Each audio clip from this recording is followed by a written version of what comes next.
comme ça on peut passer à la suite des présentations. Donc Emmanuelle Debat, vous êtes réalisatrice, on peut se tutoyer, ouais, hein, sûr, parce qu'on vient juste de faire connaissance, mais on peut déjà se tutoyer parce qu'ici tout le monde se tutoie, on est en famille ici. Ah ben, parfait, super, ça fait du bien avec la famille alors, c'est très bien. Donc toi tu es une professionnelle de l'audiovisuel. Oui c'est ça, je suis productrice et réalisatrice. Le micro fonctionne. Est-ce que vous entendez bien ce que je vous dis? Ouais. Okay. Et donc en effet je produis des documentaires. Là je viens de réaliser Citizen Fan, qui est donc un webdoc pour France Télévisions. J'ai un peu travaillé aussi pour Arte, enfin plusieurs chaînes du service public de France Télévisions. Alors donc nous, mon métier. Nous on est des amateurs.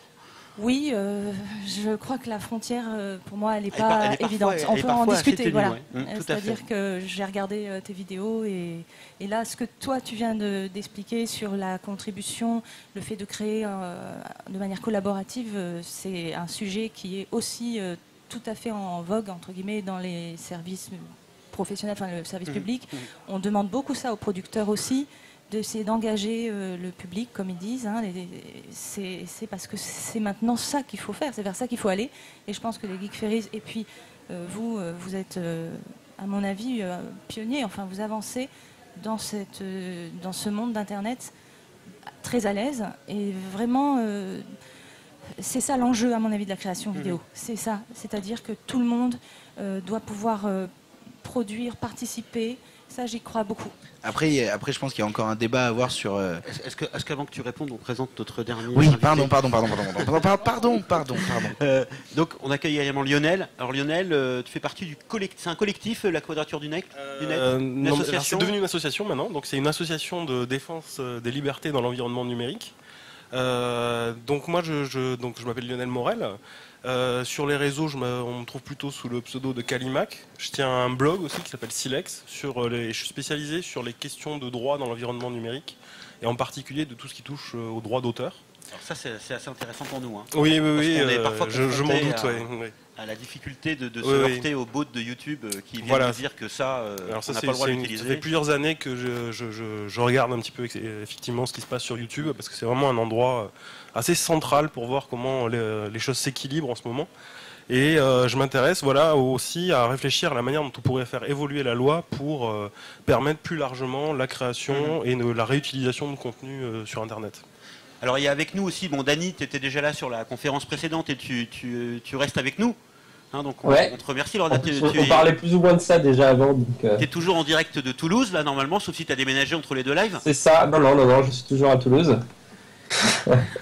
Et donc toi, Dany, tu réalises du contenu vidéo sur YouTube aussi. Hein, donc, soit c'est moi qui présente, soit c'est toi, mais si c'est moi, je vais risque d'oublier des choses. Donc autant que peut-être que tu le refasses toi-même, même si tu l'as fait dans le live précédent, parce qu'il y a peut-être des gens qui nous ont rejoints entre-temps. Je réalise Doxa, qui est une émission de vulgarisation de philosophie. Je réalise Pair à Pair, qui est une émission de vulgarisation des questions liées à justement tout ce qui tourne autour d'Internet et des enjeux et des questions que ça soulève, quoi. Je réalise aussi l'émission de Pouillou, Cupouillou, qui est une émission féministe sur la sexualité. Et voilà, je crois que c'est déjà pas mal. Et tout ça est fait dans le domaine public vivant grâce à la licence CC0. Et je pense qu'on aura l'occasion de parler des Creative Commons de toute façon dans ce débat. Et il y a un truc que je voulais dire juste avant là pour reprendre Victor, parce que j'ai vu une question de Pouillou qui est forcément très bonne et que je me posais exactement la même, qui demandait à qui du coup vont appartenir les droits de la vidéo collaborative que vous êtes en train de faire, vu que c'est un peu tout le monde qui... ça c'est intéressant. C'est une question que je me suis posée tout à l'heure justement de où est-ce qu'on allait uploader, etc. Donc je ne sais absolument pas moi, je encore. pense que s'il y a... je pense qu'il faut qu'on en laisse les droits... de mon point de vue au Geek Ferries, par exemple, totalement. on discutait... donc s'il y a une chaîne Geek Ferries... S'il y a possibilité... En tout cas, le but serait que les gens puissent l'avoir le plus rapidement possible vu qu'on va la monter demain. Donc s'il y a possibilité de la mettre en ligne sur un compte dédié au Geek Ferries demain, je pense qu'on fera comme ça, oui. Oui, tout à fait. Alors c'est... Donc là, on est dans une situation où on a un professionnel. Nous sommes des amateurs. Alors nous ne sommes pas forcément tous des amateurs au même titre, dans le sens où, par exemple, Victor, je parle un tout petit peu pour toi, mais du coup, après, tu vas pouvoir réagir à ce que je dis. Mais entre des jeunes, alors Victor, il est jeune. Victor, tu as 20 ans, hein, oui. toujours 20 ans, il est 20 ans. Hein. Oui. Mais il y a encore des plus jeunes qui pratiquent sur YouTube et avec parfois quand même un niveau de qualité qui est assez élevé, des gamins de 15 ans, de 16 ans, de 14 ans, mais qui voient dans ce moyen-là aussi une question d'avenir. Une question d'avenir, c'est-à-dire que demain, d'en faire leur métier, alors pas forcément même pas d'en faire leur métier en visant des Cypriens ou des Norman, c'est-à-dire qu'il y a une armée de jeunes qui sont là-dessus entraînés dans ce mouvement-là et qui sont plus dans la copie que dans un espèce de rêve, d'illusion que ça peut marcher comme ça. Mais c'est pas de cela dont je parle, mais vraiment de gens qui sont sur YouTube en se disant demain c'est mon avenir, je veux devenir un professionnel de l'audiovisuel, je veux pouvoir faire des courts-métrages, je veux faire des reportages, je veux faire des choses là, et ça c'est une question d'avenir. Si je prends ma situation à moi par exemple, évidemment mon avenir il commence déjà à être un peu plus derrière que devant, et j'ai un métier à côté, pour moi c'est comme une sorte de loisir. Ça prend du temps, ça prend tout ça, mais un peu comme des gens qui jouent au foot ou qui voilà. Donc on n'est pas sur le même plan et pourtant on se retrouve dans ce qu'on fait. Oui, mais bien sûr. Et je pense, pour revenir sur la question de l'âge de Victor, je crois que on a des générations qui arrivent. J'ai l'impression d'être un conseiller de classe et qu'on me parle de mon âge. Ouais, non, mais parce que c'est très étrange. J'ai pas vécu ça depuis très très longtemps. Je redécouvre. Parce qu'on aimerait bien avoir 20 ans encore un petit peu, donc ça nous fait plaisir d'en parler. Non, mais je pense qu'il y a une culture maintenant de l'image, un grand savoir-faire avec tout ce qui est prise de vue, montage et puis numérique. Et donc cette génération qui arrive, elle est extrêmement talentueuse. Et en effet, je pense que pour quelqu'un qui ambitionnerait de devenir pro, quelle formidable vitrine que d'avoir soit une chaîne YouTube Exactement. Et je sais que les diffuseurs regardent et que des gens comme France 4 restent branchés.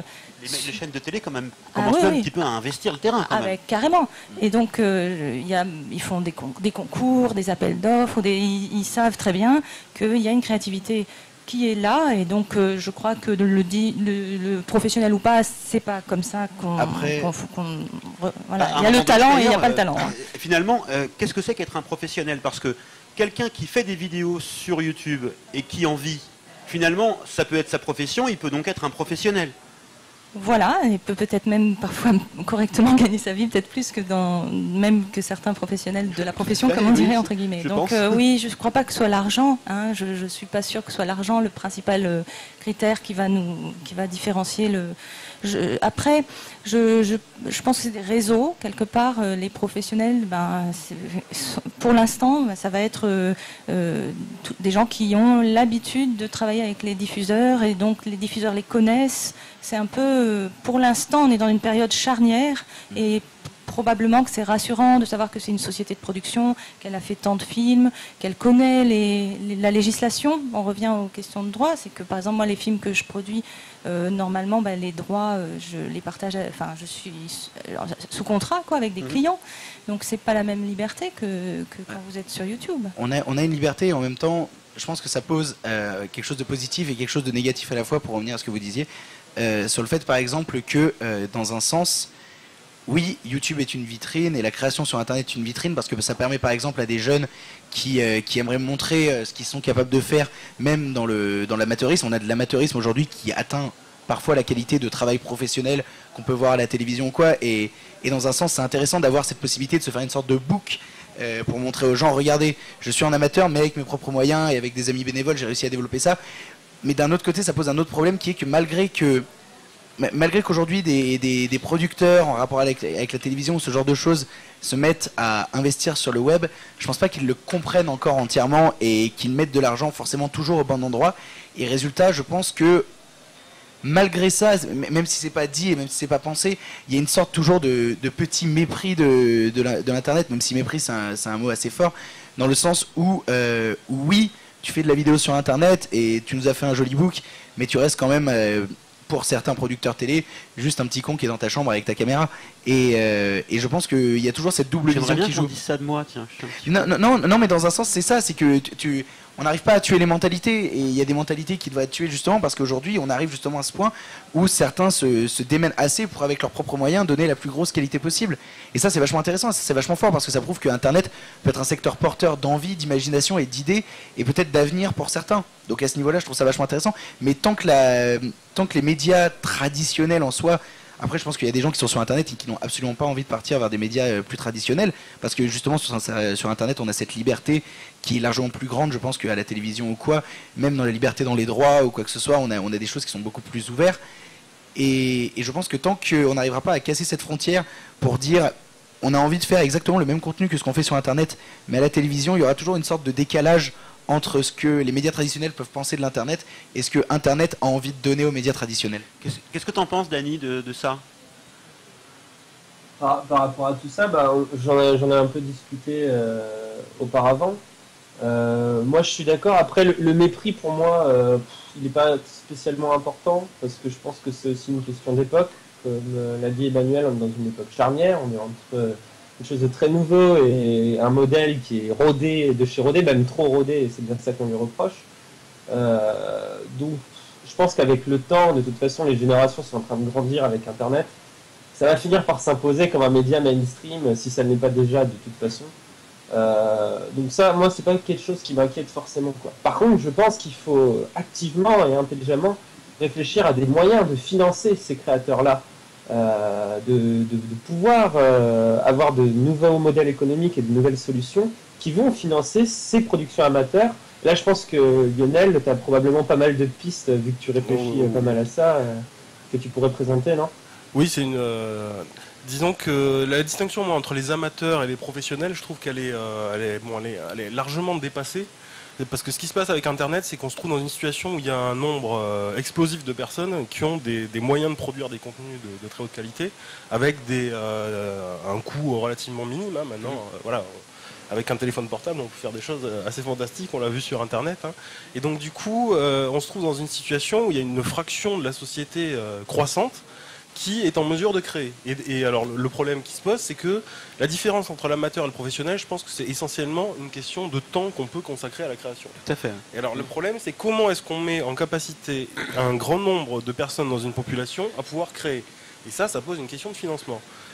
Et du coup, on se retrouve avec ce paradoxe que le seul moyen actuellement qu'on a de financer des créateurs, c'est de poster des vidéos sur YouTube et de monétiser les vidéos par de la pub. Et ça a plusieurs effets négatifs, si vous voulez. Le premier effet négatif, c'est qu'on dépend d'un acteur centralisé qui est YouTube, qui a un fort pouvoir de contrôle. Et qui s'en sert bien d'ailleurs. Qui s'en sert, bien, j'en sais rien, mais en tout cas qui s'en sert beaucoup. Hein. Et donc, donc pour l'écosystème global d'Internet, ça pose certaines questions. Quoi. Et ensuite, comme c'est un acteur centralisé, ça tend aussi quand même à pousser en avant un petit nombre de personnes et ça si vous voulez, reproduit le phénomène des stars, quoi. C'est-à-dire un petit nombre de personnes qui vont émerger et qui vont concentrer l'attention sur elles, mais il y a beaucoup de personnes qui restent complètement dans l'ombre et qui n'arrivent pas à émerger. Donc la question, c'est comment on fait. En plus, on peut même pas dire que, par exemple, ce sont les personnes qui produisent les meilleurs contenus, les contenus de la plus haute qualité ou qui sont forcément les plus mis en avant d'ailleurs. Internet est injuste à ce niveau-là. Il n'y a pas de Internet et YouTube, ça n'a jamais été une méritocratie en soi. Hein. Ça reste quand même un média où va fonctionner ce qui parle à un maximum de gens. Et ça fonctionnera toujours comme ça parce qu'à partir du moment... Pourquoi des grands podcasteurs fonctionnent quoi? C'est parce que justement ils peuvent toucher beaucoup plus avec des histoires beaucoup plus simples. Par contre quelqu'un qui essaiera de faire des courts-métrages vachement travaillés, qui ira tourner, je sais pas, partons sur un truc complètement fou, quelqu'un qui essaye de déplacer ses propres moyens physiques pour aller tourner autour de l'Himalaya et faire quelque chose avec une qualité folle et vraiment... ça risque moins de vues que Cyprien. Bah oui. Alors que peut-être que la qualité sera vraiment dingue, mais le système d'exposition sur Internet fonctionne tellement dans le sens contraire de la méritocratie que je pense que c'est compliqué de faire émerger ce genre de choses-là sur le web. De toute façon, en plus,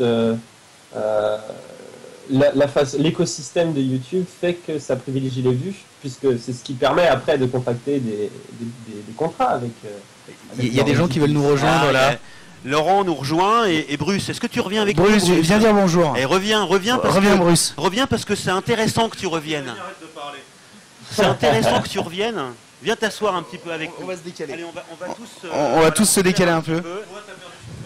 Et c'est intéressant que tu reviennes parce que prends le micro. justement quand on parle d'exposition, on pourrait aussi parler de diversité.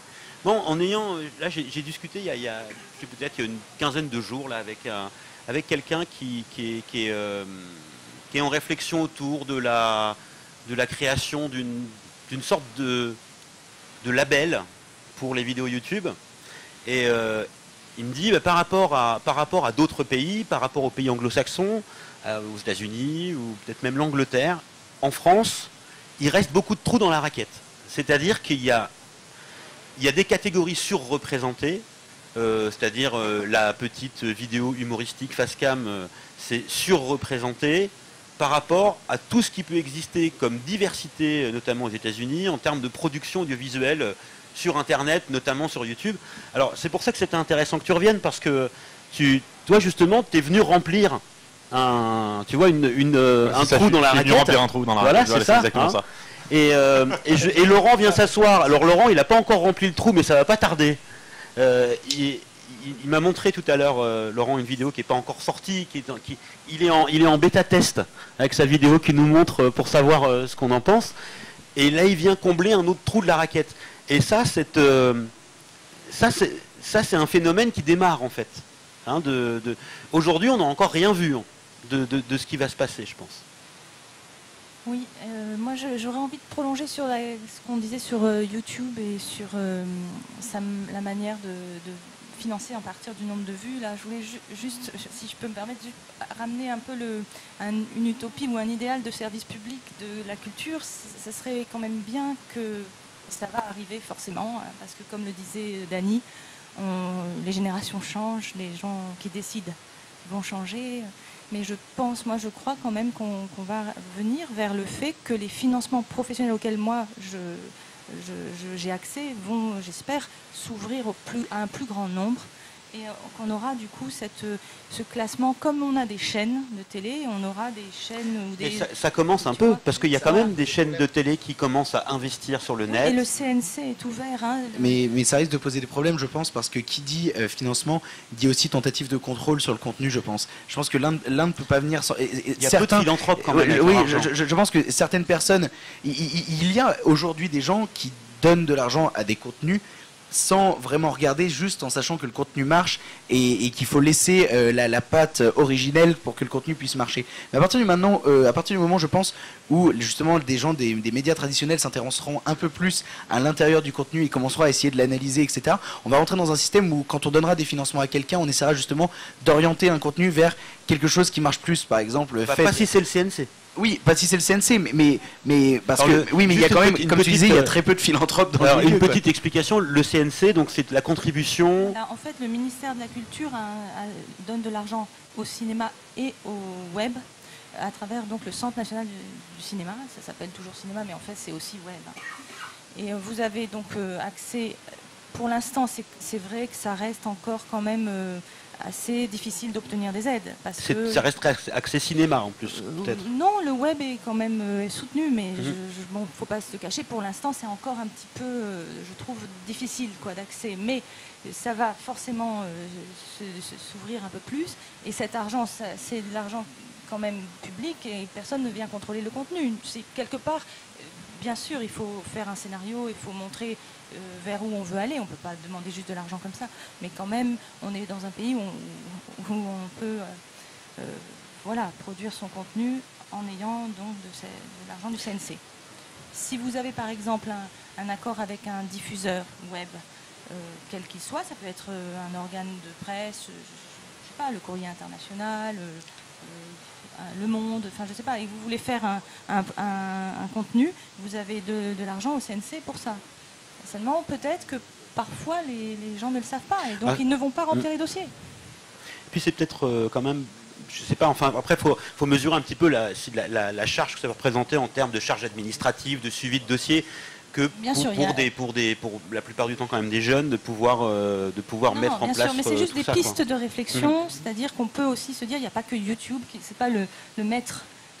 Non, mais Bon, moi, je suis pas sûr, moi, quand même, que les modes de financement du CNC sont adaptés à la création sur Internet, notamment à la multiplication des créations qui viennent d'amateurs. Le système du CNC, il sert à financer essentiellement quand même le cinéma, et donc c'est quand même tourné vers un tout petit nombre de personnes qui sont en général des professionnels capables de remplir des dossiers. Bon. À mon avis, ça restera quand même assez marginal pour ouvrir.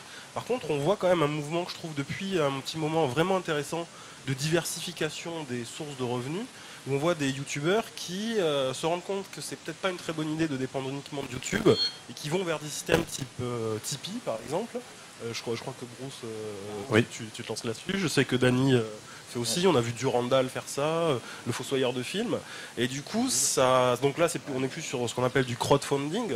On fait appel au public pour qu'il finance en amont la création. Et ça, c'est très intéressant parce que ça offre une sécurité aussi. La personne, elle sait que la prochaine fois qu'elle fera sa vidéo, elle va toucher tant d'argent. Donc voilà, ça permet de s'installer dans la durée. Et je trouve que ces mécanismes-là, ils sont intéressants parce que c'est une voie vers la professionnalisation qui est assez saine, je trouve, au niveau de l'écosystème. Et on revient vers quelque chose qui était tout à l'heure, on disait quelque chose de collaboratif, parce que finalement on est dans le financement participatif, on a des gens qui vont aller, on a un petit problème de l'arsène, chef. On a donc des gens qui vont aller se dire, bah, moi, ce contenu-là me convient et je vais te donner 3 € par mois, par exemple. Mais je pense que Tipeee pose un autre problème, dans un sens, et je pense que c'est pour ça que je préfère les structures indépendantes plutôt que Tipeee. J'avais un Tipeee que j'ai fermé par la suite, parce que je n'aimais pas le principe de... Oui, Tipeee est un site qui met en place son serveur afin que l'on puisse profiter de ça, mais passer directement par une offre PayPal en demandant aux gens de transmettre sur ça, c'est quelque chose que je trouve beaucoup plus neutre, parce que qui dit Tipeee dit pourcentage reversé à My Major Company qui dirige ça, et le pourcentage monte parfois à 10% de ce qu'on reçoit. Donc ça devient assez énorme quand quelqu'un va recevoir par mois 2000 € et que Tipeee va prendre 200 € pour payer son serveur. Et c'est quelque chose qui me gêne à ce niveau-là, et c'est pour ça que je pense qu'il vaudrait mieux privilégier dans un certain côté les structures indépendantes qui se... Oui, enfin PayPal quand même, il fait un bloc de pourcentage sur toutes les transactions bancaires, pas au don, mais sur tout le reste. C'est pas du tout une structure indépendante. Non, mais je veux dire, c'est quand même un pourcentage qui est moins fort. Monopole. C'est quand même un pourcentage qui est moins fort que celui de Tipeee, quoi qu'il arrive. Après, c'est quand même un pourcentage qui est moins fort que celui de Tipeee. Non, t'en as pas pour les dons, mais t'en as pour après tout ce qui est transactions bancaires. Enfin, il me semble que PayPal, c'est quand même un gros truc d'enfoiré pour pas mal de gens. Oula. Ouais, effectivement, ils prennent 8%. Mais après, bon, derrière, ils ont une structure du coup à faire vivre, quoi. Ils ont des employés, ils ont des trucs. Je trouve que 8%, c'est honnête.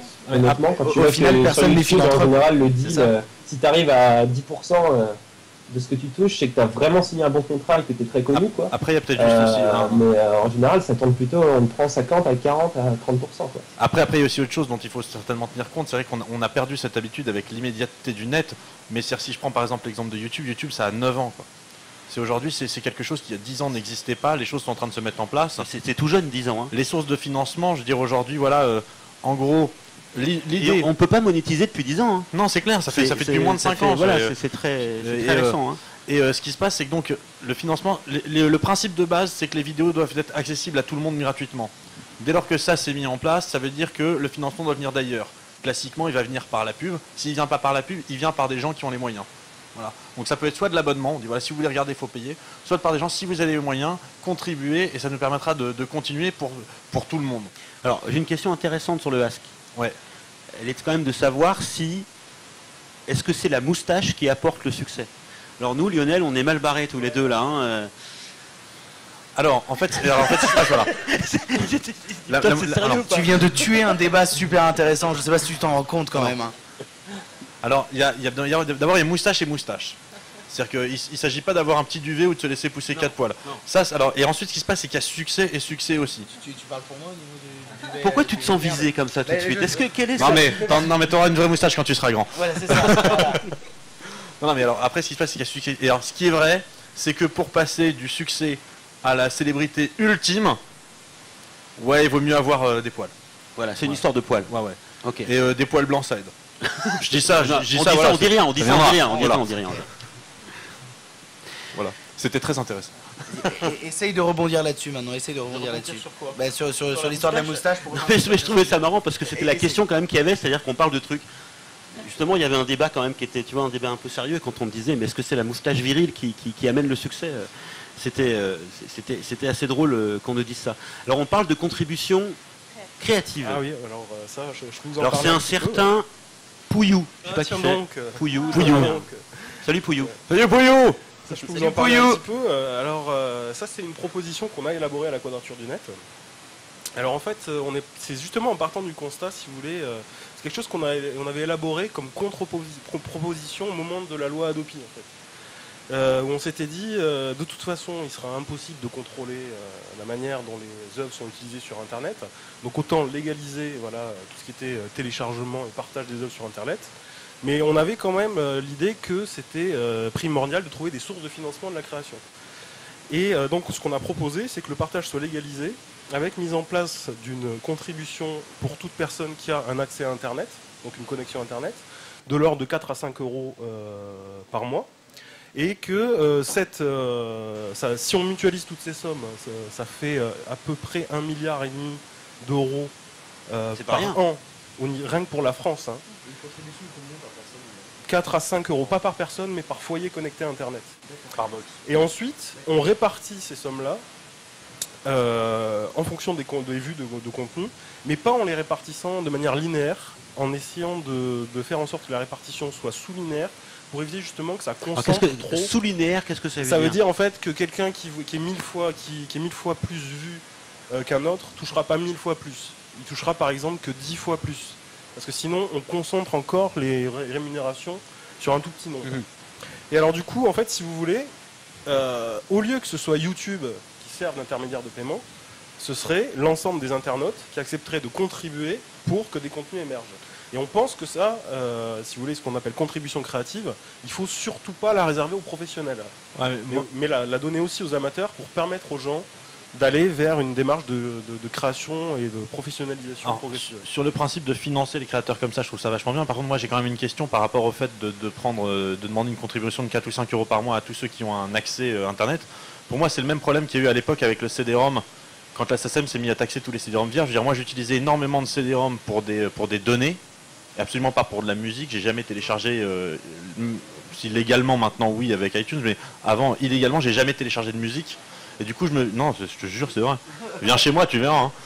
Et je me suis toujours retrouvé à payer une taxe pour la SACEM, qui n'a aucun sens. Ce qui se passe c'est que il y a à un moment donné, est-ce qu'on rentre pas dans la présomption de culpabilité? Ouais, je vois l'argument, mais en fait la contribution créative elle couvrirait pas uniquement le téléchargement, c'est-à-dire qu'elle couvrirait toute forme de partage d'œuvres, y compris la diffusion sur un blog, y compris... c'est vrai que c'est autre chose, parce que l'histoire de la contribution sur les CD, c'est un peu une espèce de punition collective, quoi. C'est ça. Oui, alors que là on est dans... Là on est plus comme sur la redevance télé, en fait. Ça c'est la redevance copie privée. Ouais, c'est une certaine forme, ça peut ressembler un petit peu à ça, sauf que... Internet, c'est pas la télé, justement, c'est pas un média unidirectionnel, c'est un média où c'est la multitude qui parle à la multitude. Et donc du coup, on essaie de trouver une forme de financement qui convienne à cette création par la multitude. Et alors, une chose aussi, c'est qu'on y fait rentrer ce qu'on appelle les usages transformatifs, c'est-à-dire le fait de réutiliser des contenus pour créer. Et ça, je pense qu'il y a beaucoup de youtubeurs qui sont concernés. Moi je vois ce que tu peux faire, ce que peut faire le fossoyeur de films. Voilà. Ils réutilisent des œuvres préexistantes dans leur propre contenu pour créer. Et ça, on pense aussi que ça devrait être légalisé. Alors en France, ça ne l'est pas. Ailleurs, il y a une législation qui est un petit peu différente peut-être sur le sujet. Aux États-Unis. Aux États-unis, sur du il y a mashup ou des choses comme ça. Plus de marge de manœuvre parce qu'ils ont un mécanisme qui s'appelle le fair use, mais qui est pas non plus un miracle, parce que c'est flou. C'est toujours très difficile de savoir si on est dans le cadre de ce... Alors qu'en France, c'est clair, on l'a toujours... Alors en France, la seule marge de manœuvre qu'on a, c'est pour les parodies et les caricatures. Et l'exception de citation. Et l'exception de citation, mais l'exception de citation, ça marche hélas que pour le texte. Voilà, pour l'écrit, ouais. Ah ouais, je savais pas. J'ai une question quand même, parce que personnellement, je fais une émission de cinéma. Donc... Quoi? Oui, et voilà. Tu s'appelles comment? Unknown Movies. Mais abonnez-vous. Non, au-delà de ça, en fait, je m'étais jamais intéressé vraiment aux droits possibles par rapport à ça, parce que j'ai jamais eu de problème. Mais à chaque émission, vu que je présente un film, je suis obligé d'illustrer le film. Mais pourtant, je n'ai jamais eu de soucis. Est-ce que c'est parce que je passe par la plateforme YouTube, qui est une plateforme, il est obligé de faire des selfies, c'est quand même super dérangeant, quoi. Est-ce que tu es fier de toi actuellement? Non, pas. Voilà. Est-ce que si, parce que je n'ai aucun problème, est-ce que c'est parce que... mais tu arrêtes Oui, vas-y, voilà, je vais essayer de rouler. Si je n'ai aucun souci par rapport à ça et que je n'ai jamais eu de problème de suppression de vidéos ou quoi que ce soit, est-ce que c'est parce que je passe par YouTube, qui est une plateforme américaine, et donc le fair use se met en place, ou est-ce que c'est tout simplement parce que le bot a été gentil et ne m'a pas repéré? Alors, Oui, peut-être aussi, tout simplement. Donc abonnez-vous pour que je me fasse niquer par la loi, allez-y. Mais souvent les bots ils contrôlent pas, même des fois des contenus qui doivent être virés de YouTube sont pas virés de YouTube. Il y a des techniques qui existent pour essayer de leur mener la vie dure, mais des fois sans rien faire, il y a des vidéos qui restent et tu sais pas, il y a des films entiers qui sont sur YouTube depuis 3-4 ans, il se passe rien. Parce que voilà, c'est pas infaillible. Il y a même des fois des vidéos où j'ai des amis qui produisent du contenu où YouTube bloque en disant oui, le propriétaire des droits de la musique a essayé de retirer le son de votre vidéo, et alors que la musique c'est un compositeur qui est genre le beau-frère du Réa, et mais j'ai les droits de la musique, c'est moi qui l'ai composé. Il y a eu ça ici au mais on peut pas discuter, c'est un bot. Et ça au Geek Ferries ou sur une bande originale créée exprès pour les Geek Ferries, le flux a été bloqué parce que quelqu'un a déclaré être le propriétaire de la musique qui passait, alors que c'était pas vrai, puisque le propriétaire il était là. Et quelqu'un s'étant uniquement déclaré propriétaire, bing, ça y est. En général, ils bloquent et ils analysent après. Ce qu'il y a en fait, c'est que YouTube il a mis en place des règles justement avec son bot qui s'appelle Content ID, qui sont complètement différentes du cadre légal en fait. Et qui n'a rien à voir avec la loi. Ce n'est pas pas la loi. Ça n'a rien à voir avec la loi, mais il a créé une sorte de surcouche qui peut être complètement déconnecté de la loi. Par exemple, le bot de YouTube, c'est pas ce que c'est que le fair use, même aux États-Unis. C'est trop subtil pour qu'un robot puisse l'appliquer, ça. Donc il peut shooter des vidéos et il sait pas apprécier l'humour d'une parodie. Donc pour lui, il n'arrivera pas à apprécier. Et dans le même quoi. temps, la justice rendue par des robots, on n'est pas d'accord, quoi. Nous on l'appelle robot copyright en fait. Le robot ouais. YouTube, on lui a trouvé un nom, c'est le robot copyright. Et moi je pense que c'est assez préoccupant de voir qu'on fait appliquer le droit de manière automatique. Et en plus, dans le message, j'ai l'impression qu'on essaye un peu de faire croire. Bonjour Coralie. J'ai l'impression qu'on essaye un petit peu de faire croire que c'est la loi, quoi. Tu vois que c'est vraiment une application de la loi, alors qu'en fait c'est une application de conditions générales d'utilisation. C'est pas la loi, c'est les conditions générales de la plateforme. D'accords commerciaux avec des plateformes, avec des syndicats de créateurs. Alors moi j'ai émis plusieurs fois cette hypothèse d'Annie. Je sais pas si on en avait déjà parlé ensemble, mais je crois bien.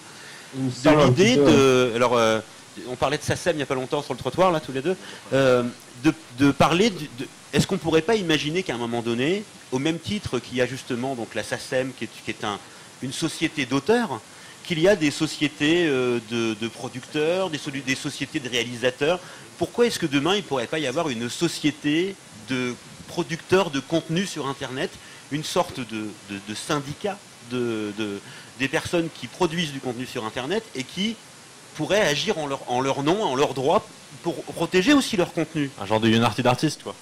Non, mais... Peut-être, oui, mais sur YouTube. Voilà la première question. Avez-vous... Ah, bien. Non, je la lis même pas. Ah non, mais dis ça. Ouais. C'est une excellente question, ça, je trouve. Et de savoir si... Parce que je crois que ça doit faire un peu plus d'un an que j'essaye de sensibiliser mes petits camarades à cette question-là. Je pense que ça mérite de... pour peser, c'est sûr que ça peut être quelque chose d'intéressant. Alors après, peut-être pas en reproduisant le système des sociétés de gestion collective de droits, type SACEM, où en fait, il y a quand même beaucoup de choses à dire sur la manière dont elles fonctionnent. Parce que sinon, en fait, c'est un peu quand même les networks qui ont presque ce rôle. Les networks, ils ont aujourd'hui quand même longtemps servi en fait de paravent ou en tout cas de protection. On s'affiliait au network, ça donnait une certaine protection légale. C'est un peu fini quand même. Hein. Et ça a changé maintenant. Mais il n'y a aussi pas tellement intérêt à ce que ce soit ce genre d'intermédiaire qui serve de protection. Donc est-ce qu'il y aurait un autre moyen de trouver une organisation collective qui puisse... Parce que quand on a par exemple une société de gestion de droits qui va attaquer un internaute qui a mis du contenu qui pourrait être jugé justement contraire aux règles sur les droits d'auteur ou des choses comme ça, on a un collectif doté d'une entité légale qui va attaquer un petit individuel de parfois 17 ans et demi, quoi. Et d'avoir en face un autre collectif qui peut défendre les intérêts, ça serait intéressant. Et puis parfois, je pense que peut-être parfois, Google allant un petit peu loin, peut-être un petit peu au-delà de ce qui serait la loi, à un moment donné, il pourrait très bien se retrouver devant un tribunal saisi de cette entité qui dirait attendez, vous avez des conditions générales de vente, elles ne sont pas légales, ça on n'est pas d'accord, on va au tribunal. Justement, Lionel y pensait aussi en même temps que moi, mais il faut peut-être juste porter à votre connaissance, aux États-Unis, ça existe. Donc c'est une organisation qui s'appelle l'Organisation des travaux transformatifs, OTW en anglais, Organization of Transformative Works, et tout simplement ça a été créé par à la fois des chercheurs, des universitaires, des juristes, des sociologues et des créateurs, parce que ça se goupillait, en fait, il y avait des créateurs qui étaient juristes, et un petit peu, je dirais un peu comme les Geek Ferries, mais bon, c'était, voilà, et ça s'est créé il y a quoi, 10 ans, 15 ans, et ils ont déjà remporté quelques victoires dans des tribunaux. Donc ils ont déjà eu à défendre des cas, surtout avec YouTube, hein.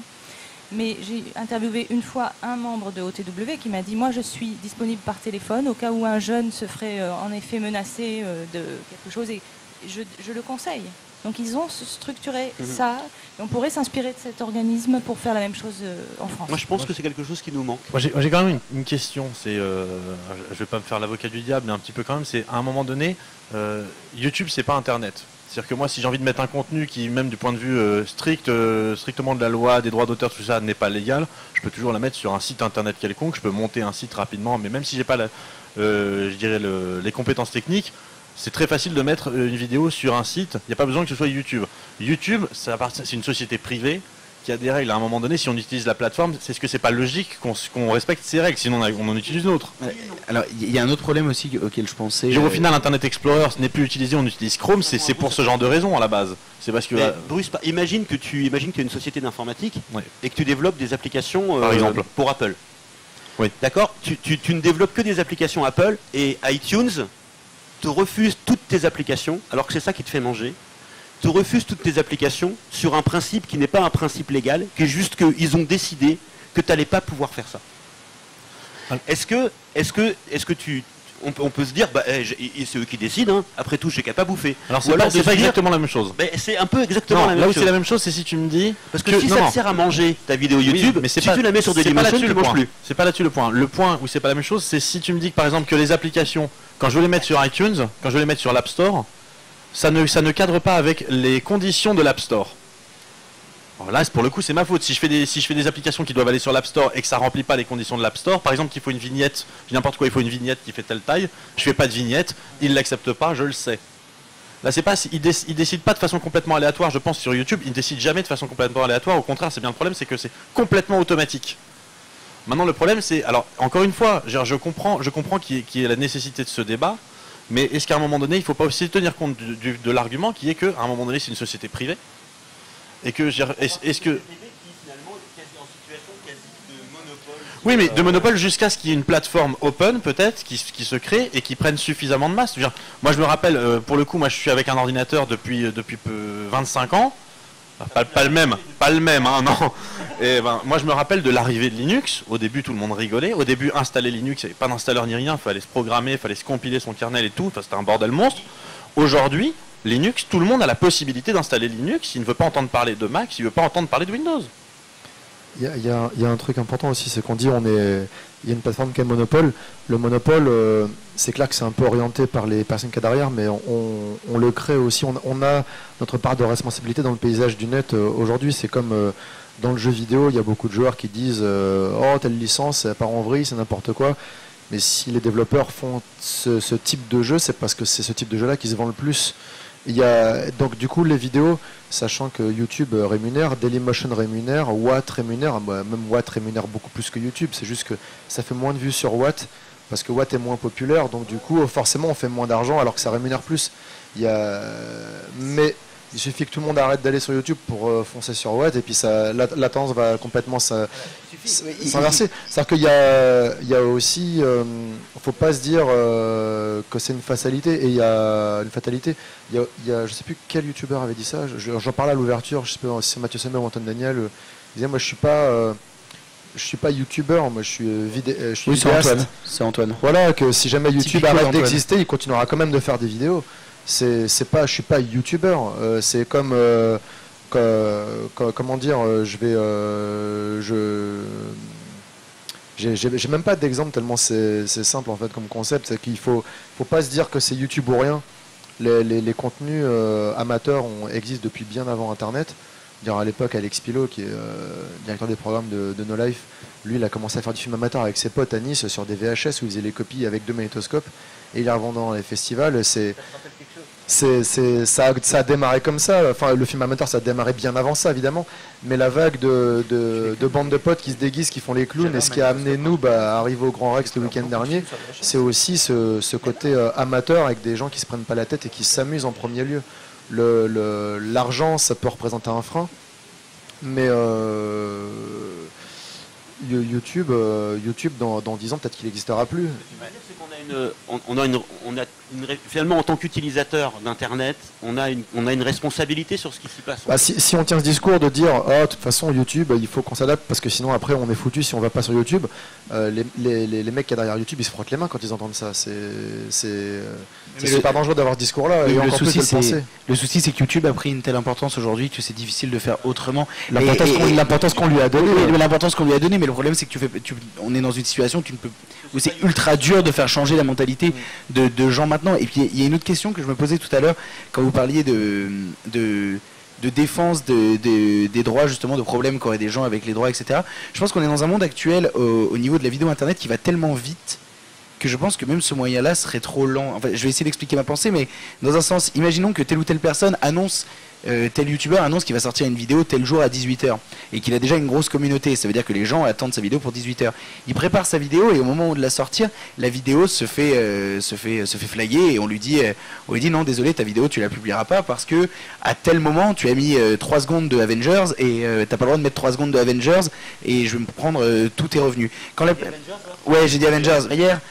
Pour aider ces gens-là, ce sera toujours quelque chose qui sera mis en place derrière en sorte de pansement à quelque chose qui sera arrivé. Et ce qui me pose souci, c'est que ce qui fonctionne sur Internet pour des gens qui vivent de leurs vidéos, c'est les revenus qui vont être sur les premières heures de la vidéo. Résultat, mettre un pansement là-dessus après, ça fait quand même, pour des gens qui veulent en vivre, donc qui en font leur métier, ça fait quand même un pansement sur beaucoup d'argent perdu et une possibilité de manger.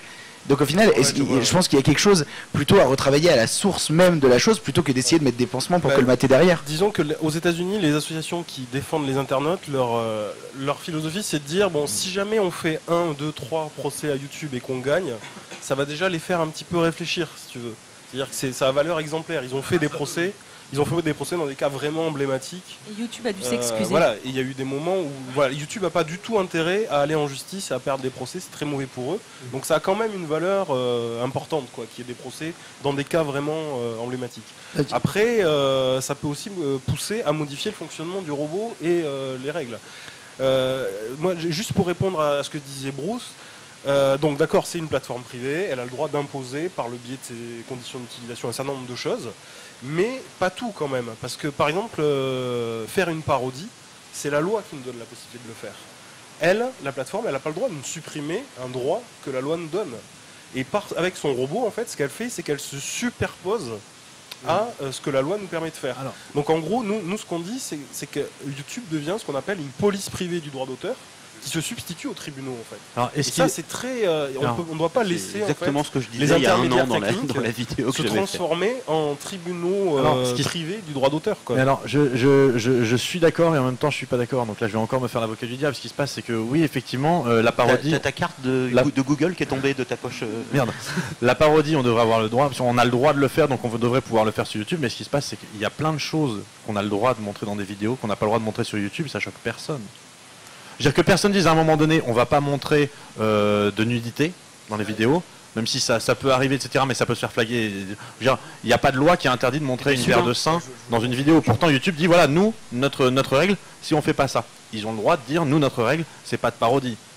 Maintenant, le problème, là où je vous rejoins, en effet, c'est que de dire, ils disent, quand c'est une parodie, ce qui se passe, c'est que quand c'est traité de façon automatique, on n'a pas le droit. Quand c'est traité de façon manuelle, ils reconnaissent que ça a sa place et ils le laissent. C'est là où il y a un problème, effectivement.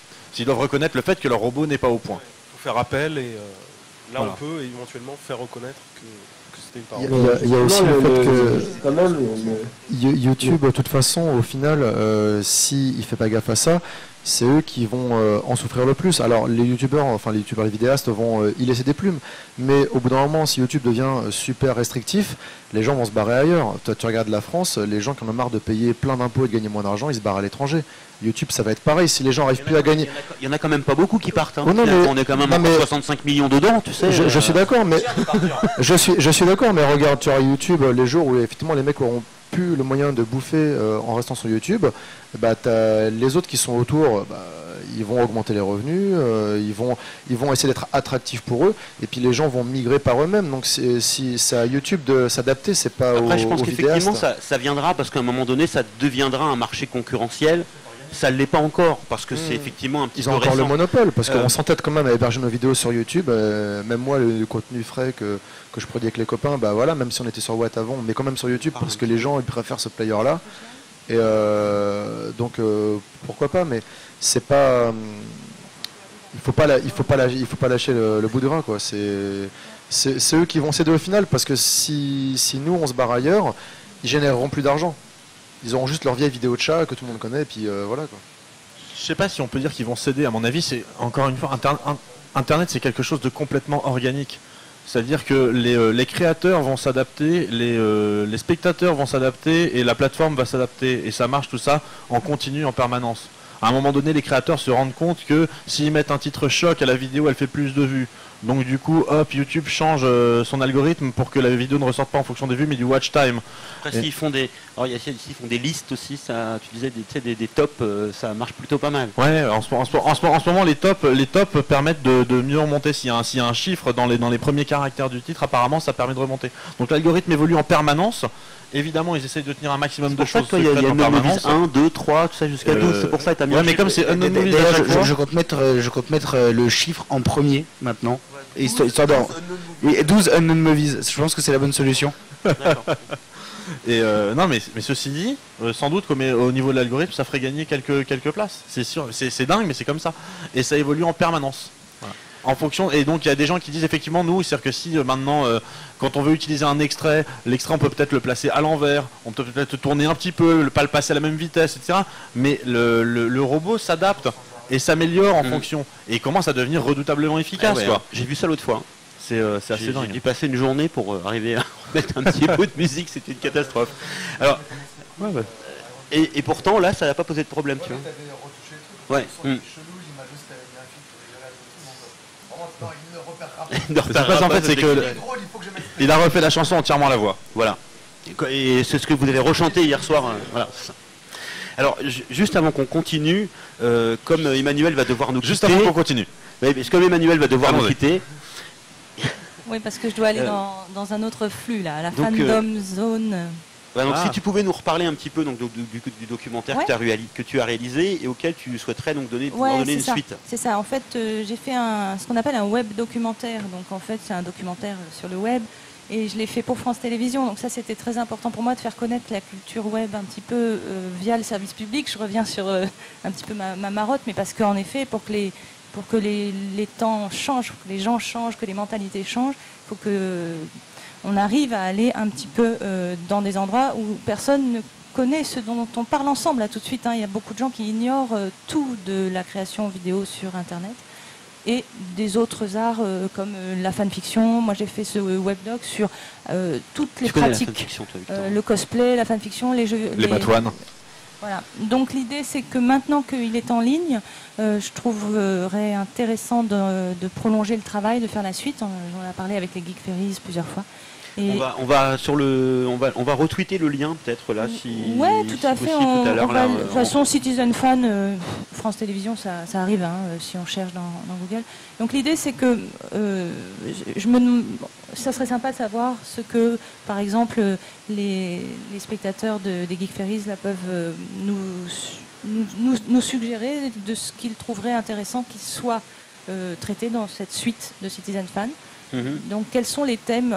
On vient de voir que le thème du flou juridique et de la monétisation c'est important apparemment, mais bon, je pense qu'il y a sûrement, je lance un peu un appel à la contribution pour les idées. Quelles sont les attentes? Qu'est-ce qu'il faudrait qu'on fasse connaître, voilà, qu'on travaille? Parce que je me dis que si on commence à arriver à faire des documentaires, des magazines, des émissions sur tout ça, ça va contribuer à faire changer les mentalités aussi. Alors, ça remonte forcément. Alors on a fait une petite série de photos. On était à Paris Manga, qui est une manifestation. On était ensemble avec Bruce. Non, Laurent, t'étais pas là, toi. T'étais là ce week-end-là aussi, Laurent. Donc à Paris, il n'y a pas très très longtemps là, et j'ai fait une petite série de photos. Alors une série de photos alors ça avait déjà été fait dans un festival aux États-Unis, mais on l'a refait en France. On a été photographier des gens qui viennent dans ce type de manifestation déguisés. Alors ils sont déguisés dans un personnage cosplayé, hein, donc voilà, des cosplayers. On a été les prendre en photo, on leur a dit: est-ce que vous voulez bien qu'on fasse une photo de vous avec une petite pancarte sur laquelle vous allez indiquer votre vrai métier. Ouais. Ah, c'était super. Ah, j'ai adoré, je l'ai retweeté. Et là, on a eu ce prof de philo en Stormtrooper, cette reine de Game of Thrones qui est une prof de SVT ou une prof de physique, une prof de chimie. Enfin, ça a eu du succès. Voilà, ces photos, ça a eu du succès. Et, voilà. et ça, voilà, ça, c'est-à-dire qu'en fait, ce sont ces gens-là. Absolument. Bon alors, je reprends Victor, toi, tu es un étudiant, tu vois, hein, j'aime bien l'emmerder. Je suis reparti en conseil de classe, là, donc, c'est parfait. Il est jeune, il a tout son travail devant lui. Tu vois, par exemple, Ouais. Laurent, Tu dors un peu trop en cours. Laurent a un boulot, Ouais. Bruce a un boulot, Ouais. moi j'ai un boulot. Pas moi. Je reprends une petite histoire à moi parce que c'est assez marrant, mais je dirige des établissements pour personnes handicapées. J'ai 200 salariés qui travaillent sous ma direction, et à un moment donné, ils ont vu ce que je faisais. Et quand ils ont vu ce que je faisais, j'ai eu une petite inquiétude quand même. Le papa de l'Internet, ils ont vu? Ils ont vu ça. Les délégués du personnel sont venus me voir en me disant: voilà, monsieur le directeur, Avec une pétition pour le certains faire salariés virer. parlent de ça, vous comprenez, machin. Une de mes chefs de service m'a dit: mais que vont-ils dire quand ils vont voir que leur directeur fait le guignol sur Internet? Voilà. Et là, je me suis dit: bon, on va voir ce qui se passe. Bah, ça revient à ce que je disais au début, à savoir l'acceptation du média Internet, hein, qui est toujours un peu Et il étrange. s'est rien passé. Non seulement il s'est rien passé, j'ai même eu l'impression que certains d'entre eux étaient plutôt d'une certaine fierté que leur directeur fasse ça à la télé, sur YouTube. Et sur Lapsus révélateur. Ce que je voulais dire, c'est sur les écrans. Je recherche si j'ai reçu le SMS de Canal+. Non. Donc ils ont eu finalement une certaine fierté de ça, mais c'est une chance. Mais ça aurait pu tourner autrement finalement. Je sais pas, je pense que c'est une création et que les gens savent quand quelqu'un est créatif, et que tu aurais pu écrire des bouquins ou en effet fabriquer des costumes. Enfin, quand on a un talent de comédien comme dans ton cas, et tout le monde quand même, c'est du bon sens. On peut se rendre compte que cette émission, le papa de l'Internet, elle est drôle, elle est actuelle, elle est utile. Enfin, je vois pas pourquoi finalement on t'aurait jugé mal. Hein. Tu pourrais travailler dans des cafés-théâtres pour faire un show. Eh oui, je pourrais. C'est pas. Quelle est la mais là, différence? il y a un côté comme ça qui reste encore un peu. Je sais pas Ouais. si c'est un peu honteux ou un peu, je sais pas quoi. Honteux. Ouais, un peu, tu vois. C'est honteux de dire. Un peu. Bon, ben, faut qu'on change ça. Je crois que niveau contenu honteux, c'est moi le plus haut perché à mon avis hein, ici, hein, parce que entre les couettes, les grimaces et puis tout le reste. Oui, mais il était beau comme ça. Hein Tu étais si beau comme ça. Ouais, il y a une bande-annonce où je danse sur un tapis DDR en slip David Hasselhoff avec des couettes, Avec un collier à pointe. Depuis, il rase les murs à son taf. Coraline n'était pas contente quand c'est passé sur nos lives, celle-là, cette bande-annonce. C'était pour annoncer le retour de la série, était que ça, putain, on est reparti pour une saison et tout. Enfin voilà. Donc on va repasser le lien sur les Geek Ferries et Ok. puis on va reposer la question. Peut-être Ouais, si on voilà. a des retours, on va te les transmettre. Absolument, c'est super, ouais. Ça, c'est utile. Ouais, merci. Merci Emmanuel. Ouais, merci à tout le monde. Au revoir. Bon Dany, on t'a pas oublié, t'es encore avec nous. Oui. Je crois que tu t'étais endormi à un moment donné. Non, Non, pas du tout. Bon, Non, mais c'est juste que forcément, en tant que non-présence physique, c'est plus difficile d'imposer la parole ou de... Qui c'est que t'appelles des présences viens physiques par là. Viens par là. Je sais pas. Qui c'est que t'appelles des présences physiques?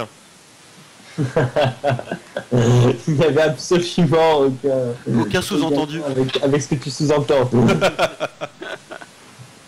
Bon alors. Non, mais moi, juste pour revenir quand même peut-être sur YouTube, sa position de monopole, je trouve qu'il y a plusieurs choses qui sont quand même un peu inquiétantes. C'est que déjà, le fait que justement, là, il puisse se permettre d'être au-dessus des lois, là, justement, comme le disait très bien Lionel. Moi, par exemple, je me suis striké, je crois, 12 ou 13 vidéos. Donc c'est pas mal, c'est quasiment toutes mes vidéos C'est beau. qui ont été strikées. Le truc, c'est que par contre, à chaque fois que j'ai contesté le truc, les ayants droit m'ont autorisé. Et je pense qu'aucun, à mon avis, hein, peut-être que je me trompe, mais je pense qu'aucun ayant droit ne se sentirait menacé par une émission comme Doxa qui dit « Allez voir ce film, c'est génial ». Je pense très honnêtement qu'on ferait difficilement un procès pour ça, quoi. Oui, mais on en revient dans la Après, stupidité. j'adorais parce que pour le coup, ça serait intéressant d'avoir un vrai procès et de débattre de ça. Mais À part que tu n'aurais pas de procès puisque ta vidéo serait purement et simplement supprimée. et puis on en revient à la stupidité c'est du une match. chose, je peux très bien, et ma vidéo pourrait être toujours en ligne, recevoir demain, par la poste, un procès verbal qui me dit bonjour, Sony a porté plainte parce que vous avez. C'est tout à fait Mais- possible. Hein. Enfin, oui, Et enfin, normalement, non, ça devrait se faire en à la dehors de limite, YouTube, c'est à mon avis. possible Ça si devrait elle reste être en ligne. dans les mains d'autorités compétentes, dans les mains de jurys. Et là, on rejoint une question que traverse un peu aussi la Quadrature du Net sur la censure privée. Sur le fait que justement on demande de plus en plus aux entreprises de faire leur propre loi et donc de pas toujours respecter la loi. On peut penser même à des conditions qu'il y a dans les contrats de Facebook ou dans les conditions d'utilisation de Facebook. Des fois, on ne sait même pas leur valeur légale. Par exemple, sur le fait que quand on soi-disant on poste une photo sur le Facebook, elle appartient à Facebook. Alors ça, normalement, aux yeux de la loi, ça n'a pas de valeur, mais comme ça n'a jamais été testé en contrat, ça inquiète des gens. Et surtout, l'autre truc dont je voulais discuter, c'est que cette position de monopole fait que ça influence la création. Tout à l'heure, Panda disait qu'il n'aime pas trop les médias traditionnels, parce que du coup, forcément, ils vont vouloir avoir un retour sur investissement et vont faire des contenus policés. Le truc, c'est que comme YouTube trafique ses algorithmes, comme le montrait tout à l'heure assez bien Bruce, ton image comme il y a c'est tout ça, les effacée, Dany. contenus changent. Comme les vues, c'est important. Dany. On t'entend, mais je sais pas si on. Voilà. On a perdu ton image. Est-ce que tu peux parler juste qu'on voit si le potard bouge? Vas-y, parle. Vas-y, je parle. Ok, donc on t'entend, mais on ne te voit plus sur la télévision. C'est pas très grave de pas me voir, je pense. Là, par contre, niveau présence physique, je suis à 0. Hein. Là, c'est. Et là, tu n'es plus qu'une voix là. Parle dans ton micro, tu as quand même une voix un peu plus suave. Je suis une présence spirituelle qui vient vous parler. Mais du coup, qu'est-ce que je disais? Je disais que. Tu disais. Oui, que justement, avec les algorithmes, le fait que YouTube met en avant les vues, que du coup, ça privilégie la quantité et tout un tas de trucs, on retrouve une forme de contenu qui est policé, qui est structuré, que YouTube choisit derrière, avec ses règles d'utilisation, etc. Vous êtes pas discret du tout, en fait. Mieux, et certains, justement, jeunes créateurs qui veulent juste marcher et devenir célèbres, s'inspirent de ça en faisant des top 10 tous les 3 jours, en faisant des choses du genre, quoi. Et là, pour moi, il y a aussi un danger de. Tu es revenu parmi nous. Parce que derrière, YouTube. Personne t'a vu, personne t'a vu. Donc ça, on va le mettre en avant avec notre algorithme. Ça, les courts-métrages, ça marche pas. Alors les courts-métrages de 30 minutes, on va les mettre de côté parce que ça n'intéresse pas les gens. Ce qui est vraiment. C'était super discret. Dommage, quoi. Ouais, je voulais juste rajouter une chose, c'est que à la base, si on regarde le robot de YouTube, c'était pas une mauvaise idée en fait.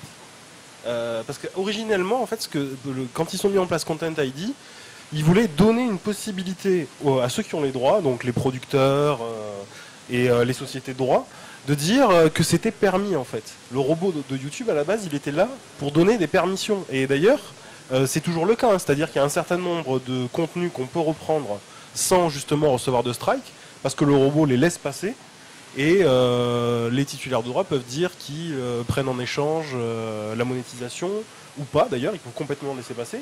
Et donc le robot de YouTube, il était fait à la base pour ouvrir les usages, quoi. Mais le problème, c'est qu'il est aussi fait pour distribuer des strikes automatiquement, quoi. Donc voilà. D'un côté, il peut nous donner des libertés, et d'un autre côté, il peut nous en enlever, quoi. C'est un peu l'ambiguïté de ce système qui est... Alors après, par exemple, sur l'histoire de la monétisation qui peut être supprimée, tu as une vidéo de 5 minutes, tu as 3 secondes d'un truc que le robot détecte, c'est fini pas pour 3 secondes. C'est fini pour toute la vidéo, par exemple. Ça dépend. Moi j'ai une vidéo sur laquelle il y a, je crois, 5 ou 6 secondes qui ont été traquées par un truc. Ouais. La vidéo sur l'univers où j'avais besoin de montrer la toile cosmique. Donc là, pour le coup, c'est impossible à rendre avec un ordinateur, avec After Effects. C'est beaucoup trop complexe, donc j'ai pris des images existantes. Il y a uniquement ces 5-6 secondes qui sont pas monétisées. C'est tout. Le reste de la vidéo, il n'y a aucun problème, aucun souci. Donc ça dépend des cas.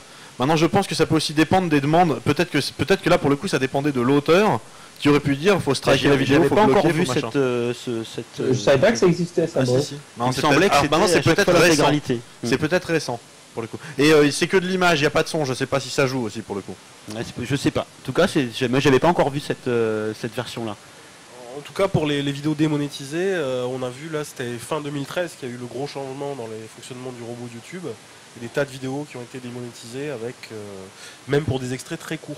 Mhm. C'est là où nous ce qu'on dit aussi, c'est qu'il devrait y avoir justement un droit de citation, mais vraiment élargi, Oui. Pour des buts créatifs, quoi. Et ça, c'est une énorme limite du droit actuel, c'est-à-dire que la citation, elle a été créée pour le texte, donc ça c'est bon, quand vous faites un livre, vous pouvez citer, hein, ça marche très bien, mais pour tout ce qui est musique, images fixes, type photo et vidéo, le droit est soit clairement c'est non, soit les tribunaux sont contradictoires, quoi. Donc du coup, nous on pense qu'il faudrait un droit à la citation élargi, et là ça pourrait changer beaucoup de choses, hein. Parce que tout ce qui est mash-up, si vous regardez bien, c'est toujours un peu des formes de citation d'images, et beaucoup de personnes qui font des critiques de films ou des commentaires, des vidéos, un peu ce que fait Dany aussi, ce que tu peux faire Bruce, vous réutilisez des images pour apporter une plus-value et développer un propos sur des choses, et ça pour moi, ça devrait être inclus dans un droit à la citation. Puis on aurait du mal à faire autrement sur des émissions de cinéma, je pense notamment à ce que fait François ou à ce que je peux faire. Si jamais on part sur une émission, on va résumer un film, juste voir notre trogne ou de... Oui, non mais Durandal le fait, mais parce que... Non, alors Durandal ne le fait pas, justement. C'est là où t'as tort. Il fait 2 vidéos, il fait ses critiques, quand il fait des critiques de films, il illustre pas, mais il fait aussi une autre émission à côté qui s'appelle Pourquoi j'ai raison, voilà. Et là, par contre, il est obligé d'illustrer parce que il fait une analyse de la mise en scène d'un réalisateur. Donc forcément, il se retrouve à devoir montrer des images de la mise en scène du réalisateur parce que sinon, ça se repose sur du vide. Et la seule solution, je pense, vraiment, c'est ce droit de citation élargi.